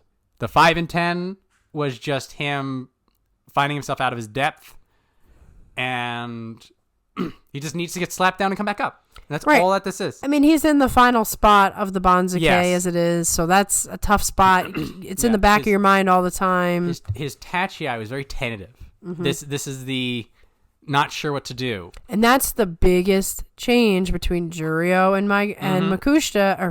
Maguchi is the Tachiai. So he needs just like Rogal, so like remember Atamifuji, remember Midorifuji. You go up, you get knocked down, you come back up with a little bit more confidence. Ichi-Yamamoto. You come back the second time, you're stronger. That's all you can say for him. Yeah, these people, they're too young, they're too talented for this to be like a yo-yo thing. Right. You know, this is not a Chiyomaru in and out. Right. Oh god, Kageyaki's 5 and 10. Yeah, it's not a Kageyaki in and out. Yeah. So special prizes. We have 3 fighting spirit prizes for the people who are 11 and 4, which is Kotonowaka, Atamifuji, and Ichi-Yamamoto. I would say all 3 of them well more than earned it. Yeah, absolutely. And all 3 of them have a lot of potential and interest going into January. With that 11 and 4. Like all 3, they all have their own stories. Kotonowaka, it's Can You Be Ozeki? Atamifuji, it is let's see you in those fights we want to see. And Ichi-Yamamoto, it is has he transformed? These are very interesting questions. No outstanding performance, no technique prize. Interesting. Sometimes they're like that. Yeah, well, 3 out of 3 fighting spirits, that's them saying 3 guys fought well. 3 guys fought well. The rest of you stink. Yeah, I think they would have given the outstanding performance to Atamifuji if he tied for the Yusho again. Oh, yes, they were planning to do that. But he didn't, so that's fine. So, Juryo. My boy's coming back. Aoyama 8 and 7. Just scraped on the last day. We have Kotoshouho. We're talking about people running up with Juryo and changing lives. 12 and 3 wins on the playoff against Onosato. Very big deal. He's coming up. 12 and 3 at Juryo 5. You're up. Yeah, he's coming up. Kotoshouho definitely up with the Juryo. With the Yusho, he's way up. Oh yeah. And then we have Bushozan. So I have to interject. Yes. People are telling me that Bushozan looks like Takakeisho. And they're apparently in the internet sumo world, Bushozan is being called Takakeisho Light. I can see it in the body. I cannot see it in the face. Does he do push sumo? I guess. Oshidashi. Yeah, that's right. They were saying they were giving me percentages of how many Oshidashis to Yurikiris and all this stuff. But apparently everybody says that he's like mini Takakeisho. I'm like, I never knew that. I never heard that. Yeah, let's look, man. So look at them side by side. Yeah, let's. Now, arms and chest, I could see it. Okay. But facially, no. They don't even wear their hair the same way. It's just different. It's. I don't know. I don't know. Well, if Bushozan is also like a bigger guy who does not as good push, I forget he got thrashed if I remember correctly. Well, that's probably why it's never even occurred to me because he's just not. Well, if he does a lot of like push sumo stuff, if he fights similar to Takakeisho, then this could be like an Abi Ichiyamamoto kind of a thing. Right. That it's just like they look. Their body types seem similar enough. Actually, how tall is he? He's 171 centimeters. 175. Wow, so he's even shorter than Takakeisho. That's crazy. Okay, that's the X factor. That's what it is. It's the height. It's the height. Yeah. The height. They're both shorter people. And apparently, there's a thing called Takakeisho's plop. Oh, when he sits down. Yeah. I didn't know about that either. My goodness. Keep a close eye on him whenever you watch a live show. Okay. Because he waddles over and then just like falls down. Apparently, there's a whole YouTube video of Takakeisho plops. I believe that. Yeah. Oh man, the things I learned this week that I will never forget. So for the up and down. So we have these 4 people here. Here's Shimazu Umi, who lost to Tohakuryu. He's got a 96, but he's fine. So we got these 4 people here, and then we've got Onosada with 12 and 3. So that's 6. It's fine. So Daiyamami's not going to go up. Okay. These this 9 and 6. Yeah, they're gonna take 1 and 2. I think probably. they're just gonna take East and West on Juryo 1, and then if we go back over to this and we go down. Well, still 5 again. No, look at it. 1, 2, 3, 4, and then Koto Echo is 5. Oh yeah, it's clean. It's clean, because if you want to do 6 and 7, then you'd have to think of 7 and 8 at 14. That's not going to dump you. No. 6 and 9 at 13. That's not going to dump you. And if these 2 people aren't getting dumped, then there's nobody else. There's nobody else. Well, if it's that clean, it might make the Guess the Bansuke easier. A little bit easier. I'm just saying it feels like this is a pretty cut and dry. Except at the top. The top is a mess. But yeah, but at least there will very likely be 5 Juryo promotions. Okay. And one of them is going to be Onosato, who everybody's talking up. It's about time. I think Shimazu Umi's new. I know that one of our 42 Opinion subscribers is a big fan, but also is a big fan of Tohakuryu. So quite the dilemma when they had that battle. Just simply because Tohakuryu is going down, but Yeah. Shima. Zumi. Yeah. Well, what we said, Taroga and Kotonowaka also applies to Tohakuryu. Yeah. Sometimes you just need that taste to get a fresh hunger. Right. You got to figure out what you lack and fill in the gap. Yeah. Yeah. So that's November, a magnificent treat of a tournament. I'm sure you all enjoyed it, having some sort of stability back with the top and getting some fresh faces, getting some confirmations of, the Atamifuji. A lot of closure, a lot of answered questions. Yes. So the last thing I'll mention is Wakataka Kage, who's 5 and 2. So will he be promoted to? Not sure.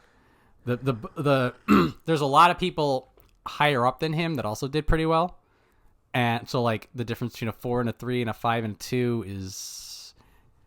I don't know that math that well, but it'll come down to what they want to do. Basically, it's if the rankings committee gives him favor, then he may be the lowest rung of Juryo. I don't know if he's ready yet. I don't know. But he looked a little stiff to me in those first couple of matches, but maybe I'm wrong. Yeah. Well, in any case, that was the last bit of news. Should be interesting. He came back very quickly. This sucked. I think he's gone. Yeah, that's going to be a retirement. That's a retirement. Likely. Yeah. But in any case, that is all we have. I just want to say thank you all who came to the live streams this week. We got a lot of new faces that came in and commented, and everybody had a lot to discuss. So they were very fruitful conversations, and it's just been fun. So I hope you guys keep coming around, reading listening, commenting, and we'll just keep slowly building the channel and having a good time. Get our Banzuke Christmas Day Yes. for January. What a wonderful thing. I love that. Yeah, so we will then be back for our... Yeah. Sometime after the 1st, because we have the whole New Year's Day thing. New Year's... Yeah. We'll be back next year with the preview show. Hope you enjoy. Happy 2024 transition. Happy December-related holidays. Happy New Year. Happy New Year. See you around. Bye.